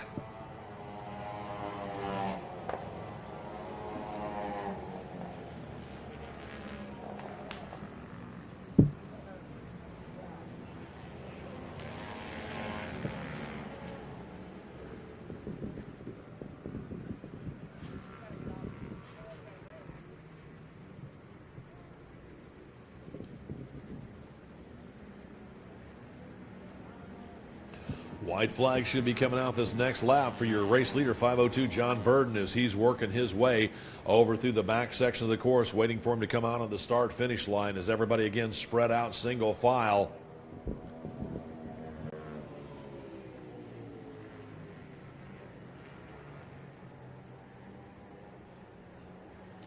White flag in hand with the starter. Here comes your race leader out of turn number 17. In just a moment, it'll be bike number 502, John Burden, as he's working his way around through some of the back markers and some of the traffic as he's actually, it's bike number 1D, Joshua Saxe. He's coming out strong from the second wave. He's leading overall. Then it's going to be John Burden.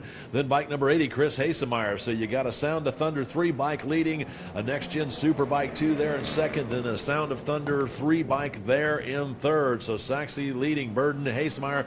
Then it's 13D, Steve DeCamp. He's holding on to that third place podium step for the Sound of Thunder. Then 762, Shane Quigg round out your top 5 as Saxe coming on really strong here in the last closing laps of this race. And bike number 502, John Burden, back out there in the lead. He's running second overall in the lead for the Next Gen. Then bike number 80, Chris Hasemeyer, cautiously working his way around some of the back markers.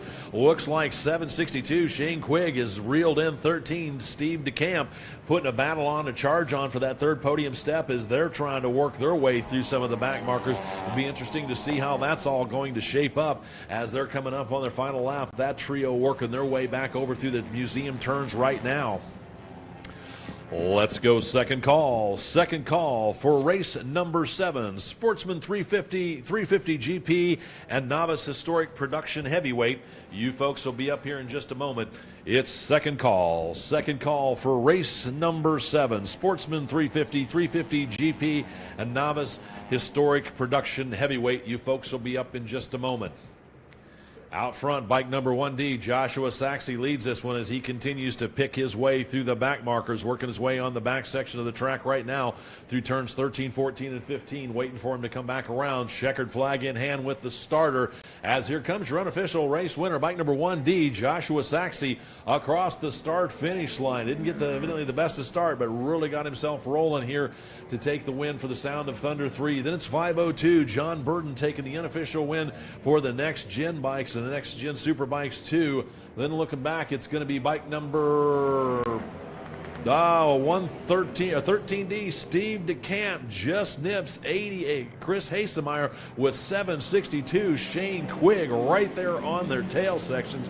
So a heck of a battle, a three-way battle there in the closing laps for that second place podium step as Steve DeCamp just nips Chris Hasemeyer for second. Hasemeyer coming in third, and Shane Quigg just coming in off the podium in fourth for the Sound of Thunder 3. Then it's going to be 090, Arch York back there in sixth, 21B, Andrew Berkeley in seventh, 97K, Kevin Grimmel in 8th, 425, Gabriel Figueroa back there in 9th, and bike number 020, Jeff Nelson rounding out your top 10. Jeff taking an unofficial second for the Next Gen Superbikes. So again, we are at second call. We're at second call for race number 7, the Sportsman 350, the 350 GP, and the Novice Historic Production Heavyweight race. You guys will be up here in just a moment. It's second call for race number 7.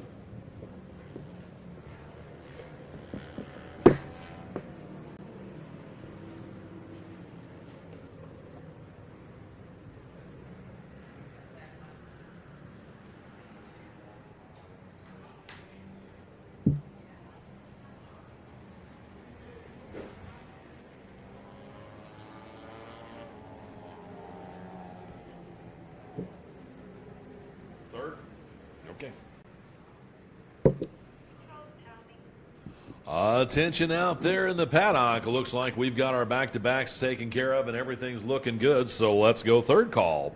Let's go third and final call for our next race this morning. Race number 7, Sportsman 350, 350 GP, and the Novice Historic Production Heavyweight. You folks are up right now. It's third call, third and final call for race number 7, Sportsman 350, 350 GP, and Novice Historic Production Heavyweight. You folks are up right now. It's third call, third and final call for race number 7. Ladies and gentlemen, get your bikes ready, grab your leathers, or zip up your leathers, grab your helmet, bring them on up. It's time for your race. Again, third call, third and final call for race number 7, Sportsman 350, 350 GP, and Novice Historic Production Heavyweight. Also want to remind everybody that the AHRMA merchandise booth is still set up down there in Tech. If you want to stop by, see, I'm not sure if they've got any event-specific T-shirts left. They only had a very few of those still left this morning. They might be sold out, but you can stop in there and check. They've also got Warrior Women Apparel that helps one of the all-women's race team that we have here. Plus, Ed Bargey's got some of his race books down there, and they've got some really cool all-wooden hangers for your leathers. So trust me, I've always had problems back when I was racing trying to find a good sturdy hanger to hold on to your leathers. Ed's got one designed down there that's real good, and it's cost effective. So if you're looking for that special Christmas gift for that hard to buy for racer in your life, stop down at the AHRMA merchandise booth and check out and see what they've got available.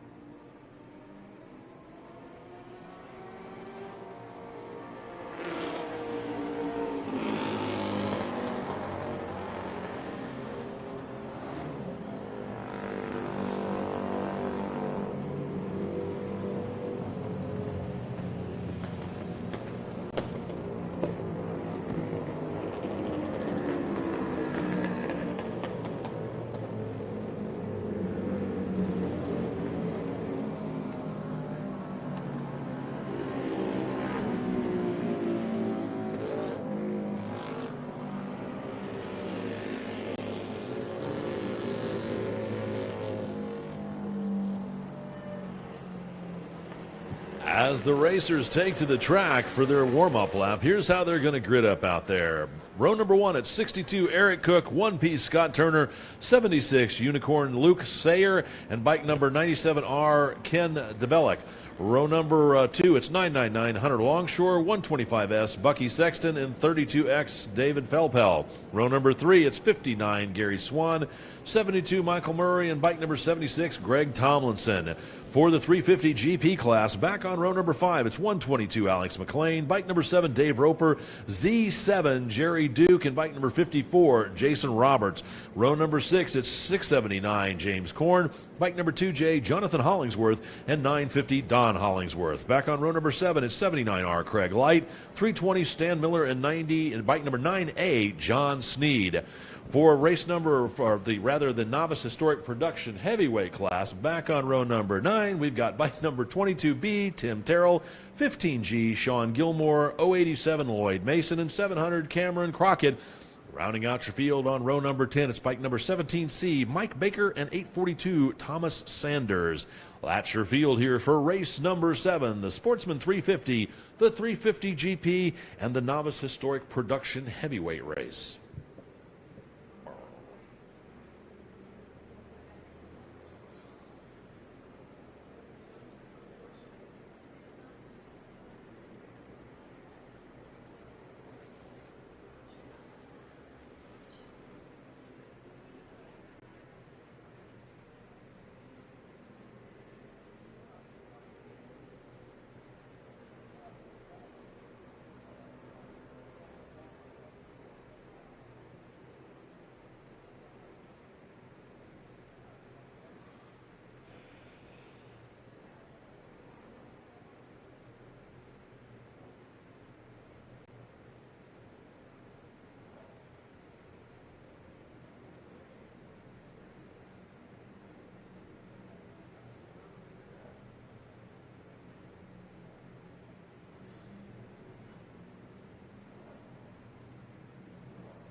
Pretty good size field here for the Sportsman 350, 350 GP, and the Novice Historic Production Heavyweight field. Waiting for the green flag to fly here in just a moment. As the green flag waves, the bikes thunder off the front straightaway, and no surprise, bike number 1P, Scott Turner, gets the jump on the field and leads them down into turn number 1 as everybody trying to figure out who's going to lead and who's going to follow here on this damp but slowly drying racetrack here today. Some mid-pack passing going through that long sweeping carousel turn number 2. Out of 2 up into turn number 3 is starting to get everybody single file as the leaders come up across the hill there into turn number 3 up towards turn number 4. Out front, it's going to be bike number 72, then Z1 or Z7, then bike number 1, then bike number 7, which I believe is Roper back there on 7.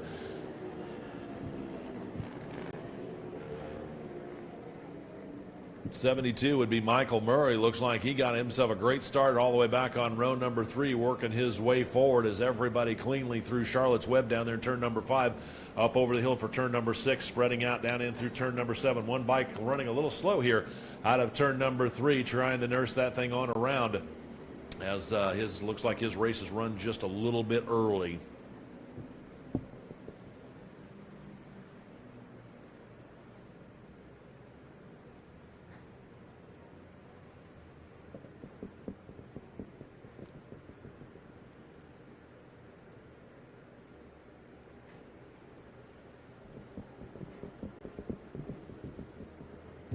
Race leaders out of the museum turn back up the hill. Everybody tucked in behind the fairings, working their way up through the gearbox as they rocket up the hill towards turn number 10 over into 11 and 12. We're looking for them to come back around to get the full running order in just a moment.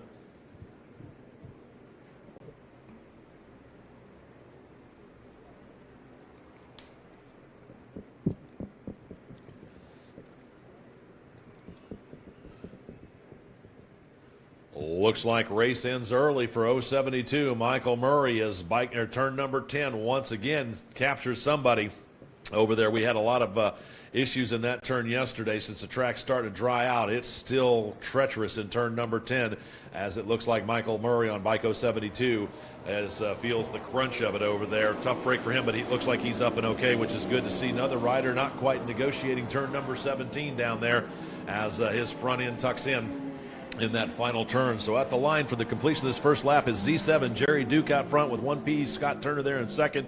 Bike number 7 Dave Roper up into the third place. Then it's going to be 62 Eric Cook, and then bike number 999 Hunter Longshore rounding out your top 5. 79R Craig Light back there in sixth. 125S Bucky Sexton in 7th, 59 Gary Swan in 8th, 15G Sean Gilmore back there in 9th, and 22B Tim Terrell rounding out your top 10 as Jerry Duke on Z7 leads Scott Turner. Actually, it looks like David Roper worked his way up there into second, sets his sights on trying to reel himself in up onto the top step of the podium as that duo work their way out of turn number 6. And it looks like it's also going to be 62 Eric Cook giving a chase to Scott Turner on bike 1P as they work their way down that back stretch towards turn 7, 8, and 9.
At the lead, Z7 up there, but here comes Dave Roper on bike number 7. So Jerry Duke holding on to the lead with Roper challenging right there as bike number 62, Eric Cook back there in third, then 1P. Scott Turner back into fourth, 999 Hunter Longshore round out your top 10. So you got 2 350 GP bikes up front. Eric Cook on 62, he's leading for the Sportsman 350 class. And he's got 1P Scott Turner right there behind him, also running for the Sportsman 350 class. Then bike number 999, Hunter Longshore. Can't tell what group he's running in. I'll have to dig him up on the grids. Then 79R Craig Light back in 6th, 700 Cameron Crockett back there in 7th, 125S Bucky Sexton in 8th. Bike number 59, Gary Swan in 9th, and 087 Lloyd Mason rounding out your top 10. Looks like Mason's worked his way up to lead for the Novice Historical Production Heavyweight class as we should be coming up on halfway next time by. We'll see if Roper's going to be able to hold on to the lead or if Jerry Duke's going to be able to battle back and get himself back up on the top step of the podium.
Race leaders out of turn number 17 at the line. It's going to be bike number 7, Roper, but bike number Z7, Jerry Duke, still right there behind him, about 3 bike lengths adrift as they see the green and white flags cross, let them know they've got 3 done, 3 left to go. Then it's going to be 62, Eric Cook across the line. So going to be a heck of a battle shaping up here for the 350 GP class as Roper worked his way into the lead on that last lap, but Duke's still right there behind him within striking distance. With the halfway flags out on this one, let's go first call. First call for race number 8. First call for race number 8, Vintage Superbike Heavyweight Formula 750 Thruxton Cup Challenge and FL Extreme and Formula Lightning. You guys will be up here in just a moment. It's first call. First call for race number 8, Vintage Superbike Heavyweight Formula 750 Thruxton Cup Challenge, FL Extreme, and Formula Lightning. And the battle rages between the leaders out there as Dave Roper went just a little wide out of 5 over into 6. Jerry Duke sensed the opportunity, dove up the inside. Those two were side by side at the top of the hill through turn 6 and almost that way all the way down the back straightaway as they disappeared into sight when they dove down into turn 7, 8, and 9 over by the museum. We're going to see if Duke's going to be able to hold on to the lead or if Roper's going to get back in front and let Duke pull in the draft as they're working their way out of turn number 9 over into turn number 10, waiting for him to come back into view here in just a moment to see who's going to be leading. And at the left, as they do, as they come out from behind the wall, it is 7. Roper out to the front. Jerry Duke on Z7 just back a few bike lengths adrift as they work their way up through turns 11, 12 over to 13 and 14. It looks like Duke's been able to close in a little bit on Roper on the back sections in the twisty area back over there through turns 14, 15, and 16. We'll see what kind of a lead they have when they come out of turn 17 here in just a moment onto the front straightaway.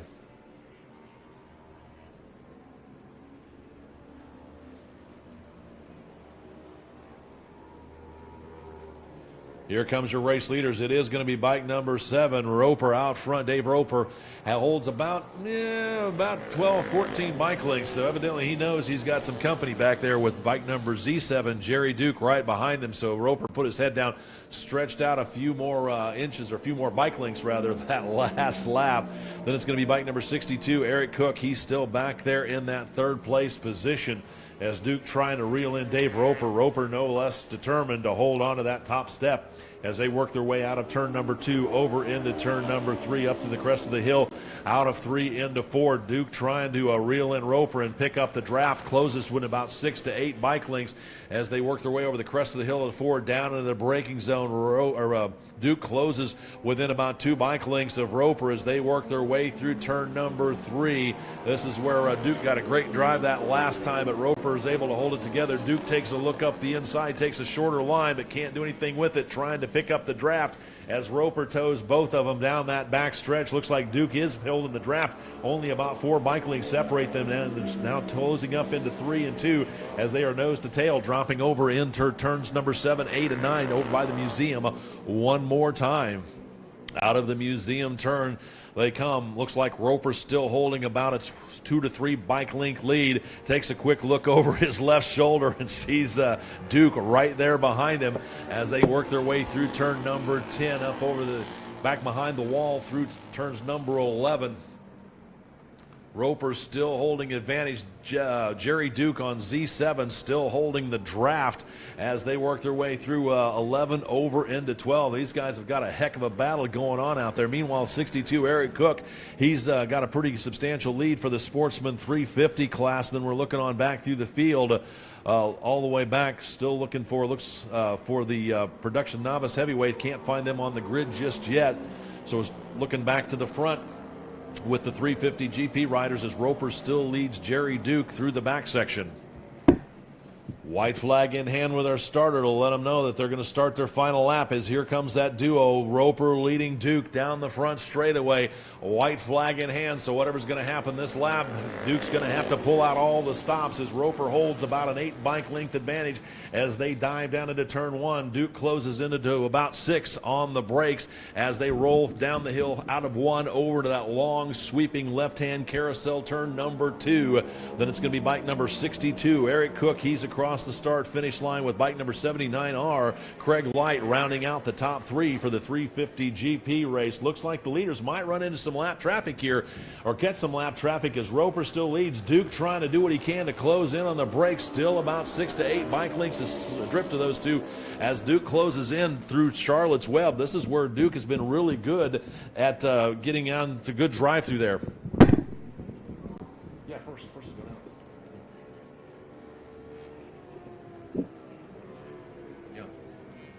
Let's go. Second call for race number 8. You folks will be up here in just a minute. Second call for race number 8. Vintage Superbike Heavyweight Formula 750 Thruxton Cup Challenge FL Extreme and Formula Lightning. Second call for race number 8. Again, second call for race number 8. Yeah, I think us needed to do that.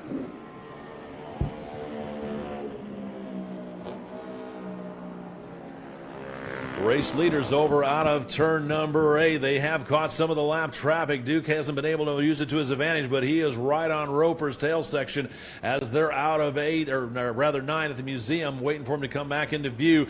Duke makes a move, tries to work his way around the inside, is right there side by side as they're over into turn number 10. Over in 11, trying to see the distance. They are going to catch a slower rider. Looks like Roper battled back, though, as they disappear out of sight over into 12 and 13. We're going to see how it's going to turn out here in just a minute, as Roper now still back to the lead. Has to get around that lapped rider, so not sure if he's going to be able to use that to his advantage or if Duke is going to be able to capitalize on it as they're working their way through turns 14 and 15 right now in the back section of the field. Looking up towards turn number 17, waiting to see who's it going to be.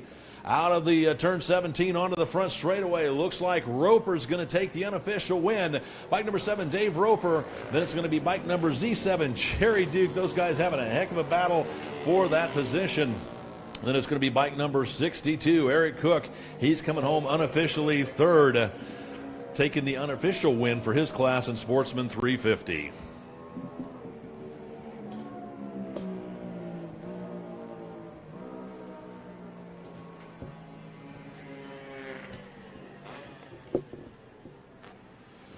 Running back through the field, 79R, Craig Light comes home unofficially fourth, third in Class 7 of the 750, and then one piece, Scott Turner, rounds out your top 5. Looks like he took an unofficial second for the Sportsman 350. With the exciting conclusion of this race, let's go third call. Third and final call for Vintage Superbike Heavyweight Formula 750 Thruxton Cup Challenge, FL Extreme, and Formula Lightning. You folks will be up here right now. Again, it's third call, third and final call for Vintage Superbike Heavyweight Formula 750 Thruxton Cup Challenge, FL Extreme, and Formula Lightning.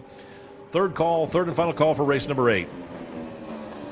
Again, third call, third and final call, race number 8. Vintage Superbike Heavyweight Formula 750 Thruxton Cup Challenge, FL Extreme, and Formula Lightning. You guys are up right now. Again, third call, third and final call for race number 8. Vintage Superbike Heavyweight Formula 750 Thruxton Cup Challenge, FL Extreme, and Formula Lightning.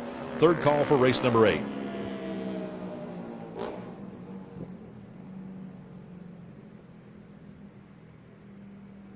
Announce the control.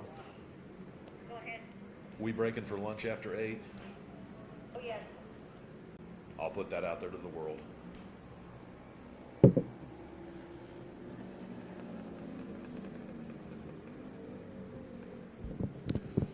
Attention out there in the paddock. Want to let you know that after race number 8, we will be starting our lunch break. It's due to start at 11. So when race number 8 gets done, we will go to our lunch break. And towards the end of the lunch break, we're going to take an hour and a half. Should go from 11 till 12:30. Sometime around noonish, I'll start putting out the calls for the hand shift shootout. That's going to be a fun race today. Yesterday's 3 laps, it ended up being a monsoon when those guys were out there riding. Today's a little bit better, but it's still obviously a wet/damp track, so it's still anybody's race how we're going to, or who's going to end up with the championship for the hand shift shootout. We've got a great, nice little trophy for you guys, a custom-made trophy. So stay tuned. We'll get the calls going about noon during the lunch break for that 3-lap hand shift shootout. If you haven't had a chance to see one of these, it's a great race. All the bikes, you know, the hand shift bikes kind of went out of style back in the 40s. And all of these bikes are obviously older vintage machines. So it's definitely worth watching the hand shift shootout. We'll do that around noonish during the lunch break. Right now, though, we're at third call. We're at third call for race number 8, Vintage Superbike Heavyweight, Formula 750, Thruxton Cup Challenge, FL Extreme, and Formula Lightning. You folks are up right now. See, Sharon, there's the lady hanging from the... Let's see the bridge. They left it there.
As the racers take to the track for their warm-up lap, here's how they're going to grid up. Row number 1, bike number 1R, Dennis Parrish, 427, Kyle Boisclair, W13, Warren Wilson, and 162, Alan Perry. Row number 2, it's 330, Joe Lacey. Bike number 118, Will Brendan, 661, Dominic Getz. Row number 17, or row number 3 rather, it's 117, David Crucial, and 605, Rudy Saxinger. For the Formula 750 field, back on row number 5, it's 1E, Mark Morrow, 42N, Nick Hargis, bike number 20, Brad Phillips, and bike number 5S, Martin Morrison. Row number 6, it's X72, Edward Barna, 17, Kelly Cummings, and bike number 929, Jim Henshaw. For the Thruxton Cup Challenge, back on row number 8, it's bike number 1T, Clint Austin, 09, Eugene Casario, and bike number 553, Paul Canali, and bike number 66, Chuck Crocco. And then bike number 69, Luke Connors, back on row number 9 for the Thruxton Challenge. For the FL Extreme field on row number 11, the lone rider is going to be bike number 447, Peter Nicolosi.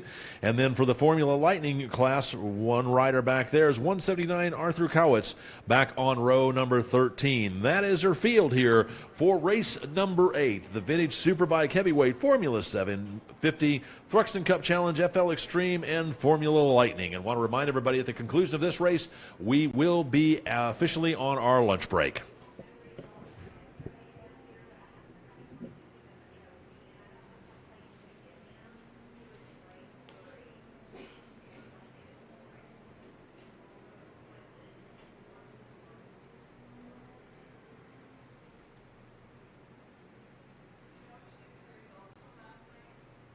Me? Mine? Yeah, ever as I get done with them, they get wadded up, put in a chair, and then they get thrown in the trash. I don't well, no, but the results were kind of wadded up, sitting down there by the trash can this morning. So. Oh. Okay. Well, the results, they pulled the results down this morning, and they had them, like I said, kind of wadded up, sitting by the trash can down there, because I was helping them post the grids this morning. So. No, I know. The trophy ones. Yeah, I know. The ones that we need. Sorry about that.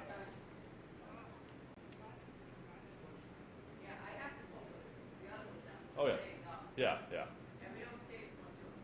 Oh. Oops.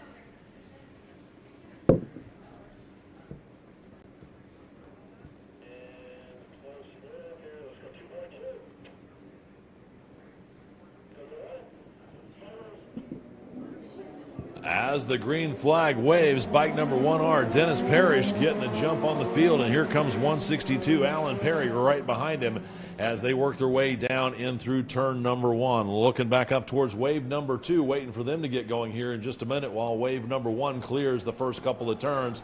As the green flag flies, it's going to be bike number 553.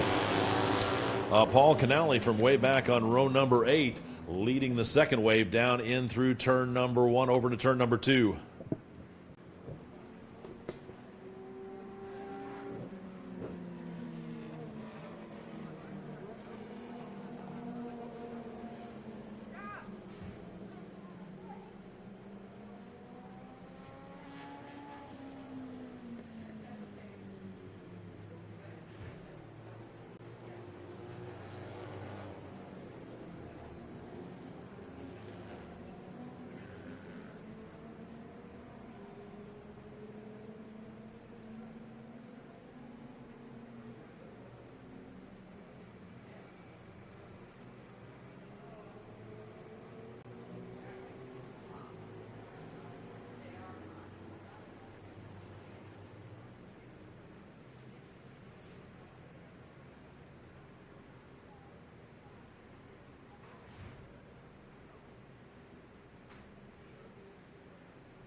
Race leaders surviving their first lap as the precipitation starts to pick back up again out there. It's bike number 162, Alan Perry. Looks like he's got almost a full front straightaway lead over second place rider, bike number 1R, Dennis Parrish, back there in second as they bikes kicking up quite a bit of rooster tails out there on the front straightaway. Then it's going to be 47, Peter Nicolosi. He's leading for the FL Extreme field. Then it's W13, Warren Wilson. He's out there trying to figure out where I think he's running third for the Vintage Superbike Heavies. Then 427, Kyle Boysker, Claire, and then bike number 1T, Clint Austin, rounding out your top 6. 553, Paul Canale back there in 7th. 09, Eugene Casario in 8th. X72, Edward Barna in 9th. And 330, Joe Lacey back there rounding out your top 10.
Rain continuing to pick up as bike number 162, Alan Perry, leading this one for the vintage heavyweight superbikes. But here comes bike number 447, Peter Nicolosi, on the FL Extreme entry bike. He's worked his way up to second overall. He started way back on the second wave as the rain continues to become a little bit more steady here this morning.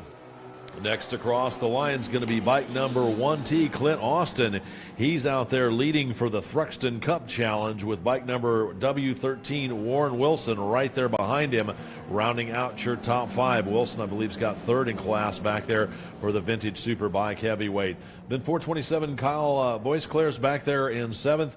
553, Paul Canelli in eighth. X72, Edward Barna back in ninth. And 330, Joey Lacey still rounding out your top 10 as halfway should be coming up here in just a moment.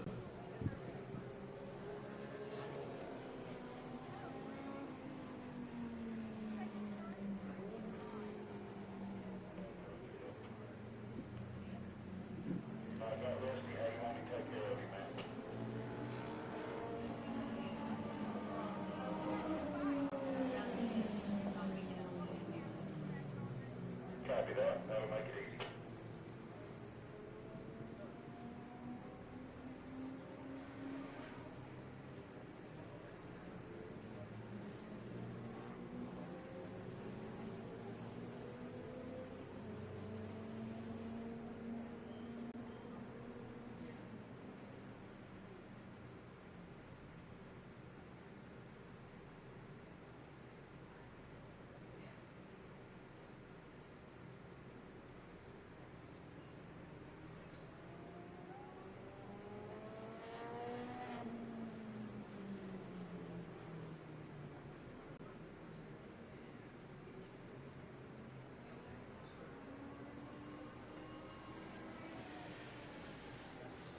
Out front, green and white flags in hand for bike number 447, Peter Nicolosi, as he started on the back row, or the second wave rather, and works his way into the overall lead. Then it's 162, Alan Perry. He's running second overall, leading for the vintage superbike heavyweight field. Then looking back up through the turn number 17 area, I think it's going to be bike number 1T, Clint Austin. He was holding on to third overall. He was leading for the Thruxton Cup Challenge. Waiting for him to come back into view as here comes somebody out of turn number 17. We'll get the number here in just a moment. And it is bike number 1T, Clint Austin, as he starts his second half of the race here.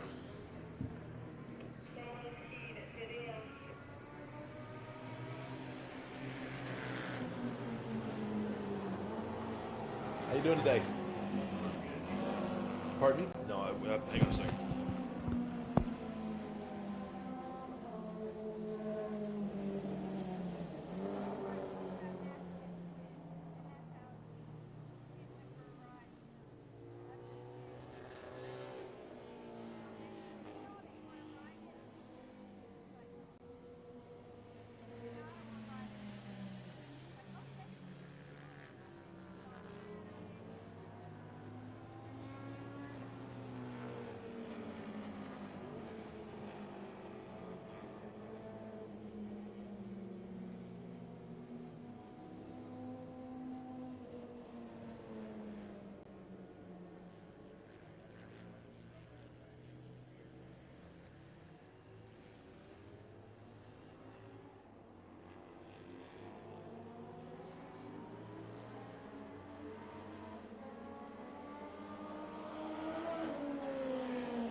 Attention out there in the paddock. Apologies for a slight delay on that one. We've had a bit of a Crimson adventure out there, but everybody had seen halfway on this one, and that brings us up to the 11 o'clock hour. So I believe that is a full and complete race on that one, and we are now breaking for lunch at the moment.